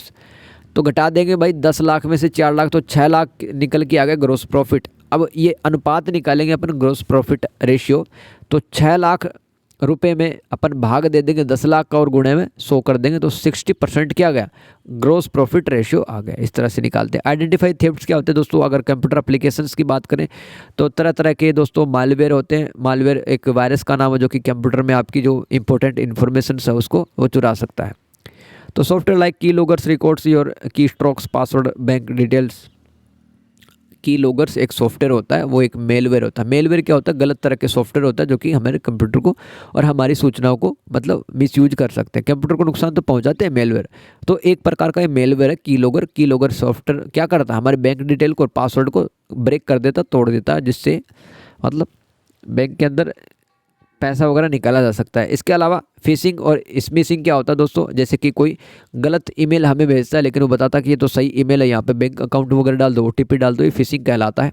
Hacker इसको यूज करते हैं, ऐसा नहीं करना चाहिए, इलीगल है। Data breaches, hackers gain unauthorised access to large company database, stealing customers information in bulk. यानी कि कंपनियों के जो बड़े डेटा होते हैं, बड़े डेटा जैसे कि अमेजन, फ्लिपकार्ट है, अगर कोई भी हैकर है दोस्तों अगर इनके सिस्टम में प्रवेश करता है तो दोस्तों इनके तो सिक्योरिटी वैसे बहुत ज़्यादा, लेकिन डेटा में सेंध लगा दी जाती है, डेटा चुरा ली जाते हैं अपने कुछ खास मकसद के लिए। कॉम्प्रोमाइज्ड वाईफाई दोस्तों, यूजिंग अनसिक्योर्ड पब्लिक वाईफाई। दोस्तों वाईफाई, फ्री का वाईफाई अपन कितना यूज करते हैं, लेकिन वाईफाई यूज नहीं करना चाहिए फ्री का, क्योंकि उससे डेटा लीक हो सकता है। ई वॉलेट क्या होता है दोस्तों, एक सवाल था एक बढ़िया, आप समझते हैं पेपल, एप्पल पे, सैमसंग पे, गूगल पे, ये सब क्या होता है, ये ई वॉलेट होते हैं। तो ऐसे एप्लीकेशन या software storing payments information for electronic transaction, जैसे कि ₹20 का छाछ दूध खरीदना है तो ई वॉलेट्स के माध्यम से कर देते हैं। ये तरह तरह के हैं, पेपल, एप्पल पे, सैमसंग पे भी है, गूगल पे भी है, वेनमो कैश एप्लीकेशन भी, अमेजन पे भी है, पेटीएम और फ़ोन पे, ये सब इंडिया के हैं, है ना। फ़ोन पे और पेटीएम ये तो इंडिया के हैं, राइट, ध्यान रखना भाई, ध्यान रखना। और ये सब क्या है, ई वॉलेट है, ई वॉलेट है। तो पेटीएम और फ़ोनपे कब यूज करते हैं? कॉम्प्रिहेंसिव वॉलेट्स फॉर बिल्स, यानी कि कोई बिल पे करना है अपने को या शॉपिंग करनी है, या फिर ऑफलाइन मर्चेंट पेमेंट्स, यानी कि किसी भी दुकान पे जाके, किराना की दुकान पे जाके हमें पेमेंट करना है, तो उसको ऑफलाइन मर्चेंट पेमेंट्स यहाँ पे कह रहा हूँ पेटीएम फ़ोनपे से हो जाए, क्योंकि ये ई-वॉलेट है एक तरह के। क्वेश्चन नंबर 5 है दोस्तों, ओपन सोर्स सॉफ्टवेयर क्या होते हैं? OSS इनको बोलते हैं। Allows anyone to view, modified and distribute the source code, fostering transparency. Fostering का मतलब प्रोत्साहन देना या बढ़ाना, तो पारदर्शिता को बढ़ावा देते हैं। ऐसे सॉफ्टवेयर कोई भी एक्सेस कर सकता है इनको। Security through community review and cost effectiveness unlike property, यानी कि एक आदमी के पास में जो सॉफ्टवेयर होता है उससे तो बेटर है ओपन सोर्स सॉफ्टवेयर होता है, जो कि इजीली अवेलेबल होते हैं। जैसे कि माइक्रोसॉफ्ट ऑफिस है, अडोबी फोटोशॉप है, ये सब ओपन सोर्स सॉफ्टवेयर है, जिसके अंदर कोई भी लॉगिन करके, कोई भी साइन अप करके सर्विसेज का इस्तेमाल कर सकता है। अब जैसे कि बहुत सारे ऑपरेटिंग सिस्टम है, लिनक्स, एंड्रॉयड, फ्री BSD, इसके अलावा मोजिला फायरफॉक्स और क्रोम है दोस्तों, है ना, क्रोम है। ये सब क्या है? ओपन सोर्स सॉफ्टवेयर है भाई, ओपन सोर्स सॉफ्टवेयर, इनका कोई भी इस्तेमाल कर सकता है। पैसा नहीं लगता है क्या मोजिला फायरफॉक्स या क्रोम चलाने में? नहीं लगता ना। ऐसे ही लिब्रे ऑफिस, ये ऑफिस के लिए हैं बनाए गए सॉफ्टवेयर। ग्राफिक्स एंड मल्टीमीडिया, जैसे कि विंडोज़ में आप मूवी देखते हैं, VLC मीडिया प्लेयर है, आवाज़ कम ज़्यादा करते हैं, है ना, तो वो क्या है? वो graphics and multimedia open source software है, उसको कोई भी इस्तेमाल कर सकता है। डेटाबेस जैसे कि MySQL, PostgreSQL, ये सब ध्यान रखना। वर्ड प्रेस है दोस्तों, ये भी क्या? ओपन सोर्स सॉफ्टवेयर है। क्वेश्चन नंबर 8 लास्ट सवाल है दोस्तों, आपको 12 नंबर का पूछा है दोस्तों, यानी कि हर एक सही क्वेश्चन के लिए आपको 4 नंबर मिलेगा। 3 क्वेश्चन टोटल थे तो 12 नंबर इस लिहाज से हो जाएंगे। How do functions differ from formulas, function सूत्रों से किस प्रकार भिन्न है? देखो मैं आपको बता देता हूँ यार, देसी भाषा में अपन पढ़ते हैं, किताब वाली लैंग्वेज तो याद रहेगी नहीं, मुझे पता है यार। देखो मैं आपको कहूँ कि देखो अभी किस किस ने माइक्रोसॉफ्ट एक्सेल चलाया? कभी चलाया एक्सेल? स्प्रेडशीट चलाइए कभी? अरे जिसके अंदर एक तरफ नाम लिखा होता है, उनका roll number, email ID, contact number, ऐसे लिस्ट जो होता है ना कंप्यूटर के अंदर, वो सॉफ्टवेयर कौन सा होता है? माइक्रोसॉफ्ट एक्सेल ही तो होता है वो। नहीं सीखा तो दोस्त सीख लेना यार, है ना, कितना काम धंधा मिल जाता है ऐसे सीख के। तो वहाँ पे क्या होता है, जैसे कि आप जो पंक्तियाँ होती हैं, कॉलम बने होते हैं वहाँ पे, रोज़ और कॉलम जो होते हैं वहाँ पे जो डिटेल एंट्री जो लिखी होती है, वहाँ पे आप यूज करते हैं इन फॉर्मूला को और फंक्शंस को। जैसे कि मैं बताऊँ फंक्शंस क्या होता है, जैसे कि आपने SUM लिख दिया, सिर्फ SUM, कोई सूत्र तो नहीं लिखा, कोई फंक्शन तो नहीं लिखा, लेकिन कंप्यूटर समझ जाता है कि SUM का मतलब होगा जितनी ये एक कॉलम के अंदर जितनी भी संख्याएं दी गई हैं, जैसे कि किस किस की फ़ीस आ गई, कितना फ़ीस आ गया, तो वो सबका सम कर देगा। ऐसे ही सब्सट्रैक्ट आप लिख दोगे SUBS, तो वो समझ जाएगा यहाँ पे घटाना है। डिवाइड, ये भी अपने आप में क्या है? ये है फंक्शन। जैसे कि एवरेज लिख दिया AVG, अपने कमांड AVG दी है तो सभी संख्याओं का औसत आ जाएगा, सभी नंबर्स का एवरेज आ जाएगा, ये फंक्शन होता है। लेकिन फॉर्मूला क्या होते हैं? जैसे कि 2 + 5 + 3, अगर आप ऐसे लिखोगे तो वो क्या होते हैं? आपके फॉर्मूला होते हैं। तो इस तरह से आप लिख सकते हो, है ना, पढ़ने का मुझे कोई नीड नहीं। अब डिफ्रेंशिएट बिटवीन फॉर्मूला एंड अरे फॉर्मूला क्या होता है? सूत्रों और सरणी सूत्रों के बीच में अंतर बताइए दोस्तों। देखो कितना कठिन ये हिंदी दे रखा है। देखो फॉर्मूला क्या होता है? Formula typically process individual values और सेल्स एट ए टाइम। अभी बताया मैंने 2 + 5 + 3, ये सब क्या होता है? रेगुलर फॉर्मूला होते हैं। और अरे फॉर्मूला क्या होता है? To perform calculation across many rows you generally need to copy the formula into each cell of the column, they are executed by pressing the enter key. तो इंटर की के माध्यम से जितना भी एक सेल के अंदर जो डेटा लिखा गया है दोस्तों, उसका आप प्रोसेस कर सकते हो, उससे आप डिटेल्स एनालिसिस कर सकते हो। वो तो होता है एक फॉर्मूला, जो कि अभी मैंने आपको बताया है। ठीक है, जैसे कि सॉरी यार मैंने गलत बोल दिया है, ये गलत बोल दिया यहाँ पे। ये फॉर्मूला क्या होता है? फॉर्मूला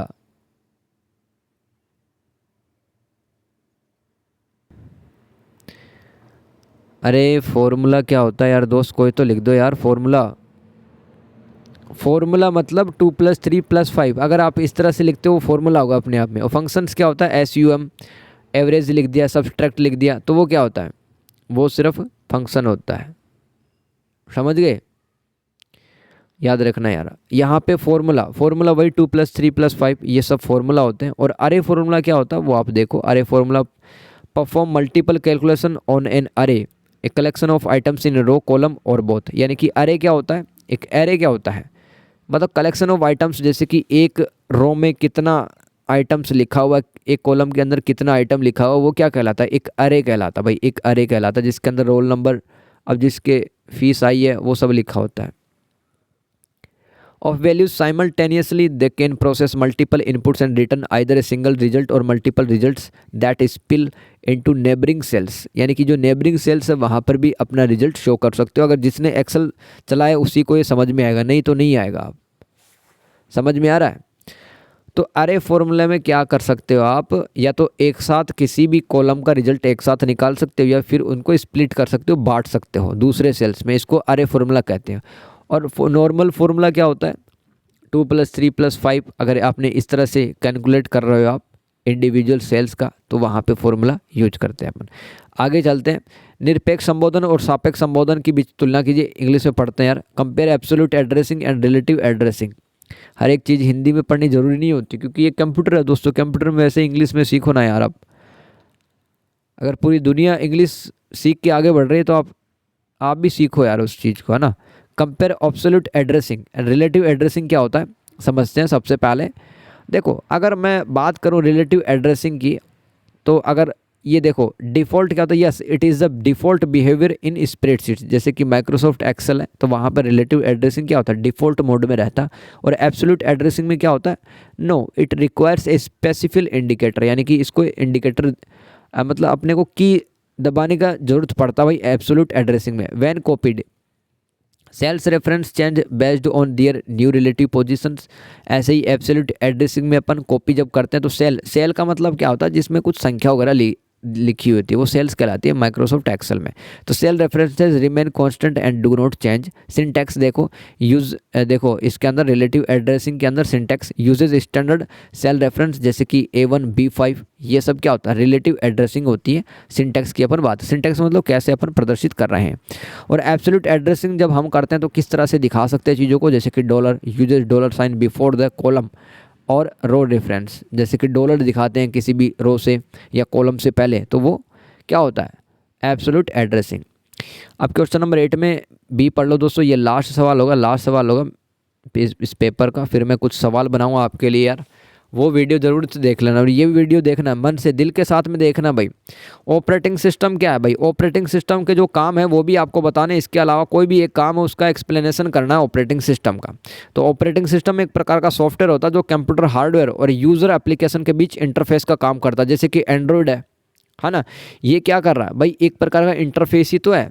आप इसी के माध्यम से दोस्तों आप कंप्यूटर हार्डवेयर से इंटरेक्ट कर रहे हो, तो इंटरफेस का काम करता है। हार्डवेयर और सॉफ्टवेयर संसाधन जैसे कि CPU central processing unit, memory, फाइलें, इनपुट आउटपुट डिवाइसेस का प्रबंधन करता है। ये ऑपरेटिंग सिस्टम ही है जो कि आपकी फाइलें, आपकी कंप्यूटर की मेमोरी और इनपुट और आउटपुट डिवाइस का मैनेज करता है। यूज़र को कंप्यूटर चलाने के लिए एक प्लेटफॉर्म भी प्रदान करता है। जैसे कि जो आप यूज़र है ना, आप उपयोग करता है तो आपको एक प्लेटफॉर्म प्रोवाइड कराता है। ऑपरेटिंग सिस्टम डिफरेंट टाइप के हो सकते हैं दोस्त। विंडोज़, मैक ओएस है ये अमीरों के लिए, ठीक है। लिनक्स और एंड्रॉयड ये अपने लिए। ऑपरेटिंग सिस्टम के काम क्या भाई, प्रोसेस, मजाक कर रहा हूँ यार। ऑपरेटिंग सिस्टम का काम क्या है, एक तो प्रोसेस मैनेजमेंट, प्रक्रियाओं या प्रोग्रामों को बनाना, शेड्यूल करना और समाप्त करना। जैसे कि कोई एप्लीकेशन यूज नहीं ले रहे हो आप, तो उसको ऑटोमेटिकली बंद करना, ये ऑपरेटिंग सिस्टम का काम होता है। इसके अलावा मेमोरी मैनेजमेंट, मुख्य मेमोरी जो रैम होता है, रैम का फुल फॉर्म लिखो अभी, मुख्य मेमोरी का प्रबंधन करना। रैम को कौन मैनेज करता है, जैसे कि आप गेम खेल रहे हो, वीडियो भी देख रहे हो, साथ में मैसेज भी कर रहे हो किसी को, वो सब काम कौन देखता है, रैम देखता है। उसको रैम को मैनेज करना, आवंटित करना, मुक्त करना, यानी कि रैम को फ्री करना, रैम को डिस्ट्रीब्यूट करना, रैम को मैनेज करना, ये ओएस का काम होता है। इसके अलावा फाइल मैनेजमेंट का काम है, जैसे कि फाइलों और फोल्डरों को बनाना, पढ़ना, लिखना और हटाना। फाइल मैनेजमेंट का काम ये ऑपरेटिंग सिस्टम करता है। इसके अलावा डिवाइस मैनेजमेंट का जो काम है, प्रिंटर, कीबोर्ड, माउस जैसे इनपुट और आउटपुट डिवाइस को नियंत्रित करना। अरे इनपुट डिवाइस तो जानते हो ना, जिससे कि आप कुछ इनपुट देते हो, जैसे कि कीबोर्ड और ये जो माउस वगैरह है, या आपका जो माइक्रोफोन है, जिसे मैं यूज़ कर रहा हूँ माइक्रोफोन, तो ये क्या है, ये इनपुट डिवाइस है। तो इसको भी मैनेज करना ऑपरेटिंग सिस्टम का काम होता है। इसके अलावा यूज़र इंटरफेस, यूज़र को कंप्यूटर से इंटरेक्ट करने का एक तरीका प्रदान करता है। सुरक्षा भी एक काम होता है इसको, जैसे कि कोई है हमारा जो डेटा है, प्राइवेट डेटा, उसको ना ले पाए। इसके अलावा नेटवर्क का मैनेजमेंट भी करता है, जैसे कि आपने हॉटस्पॉट लेके आपने वाईफाई अगर चलाया हुआ है, तो वो भी सब देखता है, नेटवर्क मैनेजमेंट का काम देखता है। मेमोरी मैनेजमेंट, अब देखो बहुत सारे काम है ना ऑपरेटिंग सिस्टम के, इसमें से एक काम की व्याख्या हम कर देते हैं, यानी कि मेमोरी मैनेजमेंट की व्याख्या देख लो। मेमोरी मैनेजमेंट ऑपरेटिंग सिस्टम का एक महत्वपूर्ण काम है जिसमें यह कंप्यूटर की मुख्य मेमोरी के हर हिस्से पर नज़र रखता है और यह तय करता है कि कौन सा प्रोग्राम मेमोरी के किस हिस्से का उपयोग करेगा, और जब ज़रूरत होगी तो मेमोरी को एलोकेट कर देगा और डी एलोकेट करता है। ऑपरेटिंग सिस्टम सुनिश्चित करता है कि एक ही समय में चल रहे कई प्रोग्रामों के लिए पर्याप्त मेमोरी हो, जैसे कि वीडियो गेम खेल रहे हो या मैसेज भी कर रहे हो आप, है ना, और आप अपनी फ़ोटोज़ वगैरह भी देख रहे हो, तो ये रैम संभालता है काम। और रैम किसके साथ में अटैच होता है? ऑपरेटिंग सिस्टम के साथ में, ठीक है। तो ये सब मिल कर के काम करते हैं और इसके लिए ऑपरेटिंग सिस्टम पेजिंग और सेगमेंटेशन जैसे तकनीकों का उपयोग करता है, जिससे वर्चुअल मेमोरी की अवधारणा भी बनी रहती है, यानी कि एक्स्ट्रा मेमोरी चाहिए तो भी आपके लिए अवेलेबल करवा देता है ऑपरेटिंग सिस्टम, जो हार्ड डिस्क का उपयोग करके मुख्य मेमोरी का विस्तार करती है। तो दोस्तों ये था भाई 1.5 घंटे अपने को लग गए भाई, 1.5 घंटे लग गया टोटल, है ना। तो यार चलो इस टाइम की रिस्पेक्ट करना, इस वीडियो को भी इग्नोर मत करना और नीडी पर्सन उसको शेयर करना और गैस पेपर का इंतज़ार करना दोस्तों हर बार की तरह, क्योंकि मैंने जितने भी गैस पेपर बनाए हैं काफ़ी ज़्यादा हेल्पफुल रहे हैं। आप देख सकते हैं, लोगों के रिव्यू पढ़ सकते हैं। तो बेस्ट विशेज़, टेलीग्राम ग्रुप पे मेरे को ज्वाइन कर सकते हो आप, ऑफ बीट स्टडी के नाम से टेलीग्राम पे, ठीक है। अगर आपको इस तरह से पढ़ना अच्छा लगता है तो थैंक यू सो मच, आपने इतना टाइम दिया। किस किस ने पूरा वीडियो देखा यार, और किसको थोड़ा तसल्ली हुआ कि मैं पास हो जाऊँगा या हो जाऊँगा। अगर नर्वस हो तो दोस्तों गैस पेपर की वीडियो ज़रूर देखना, आपको इंपॉर्टेंट क्वेश्चंस एंड आंसर होंगे उसमें। थैंक यू सो मच, अपना ख्याल रखिए, टेक केयर, बाय बाय।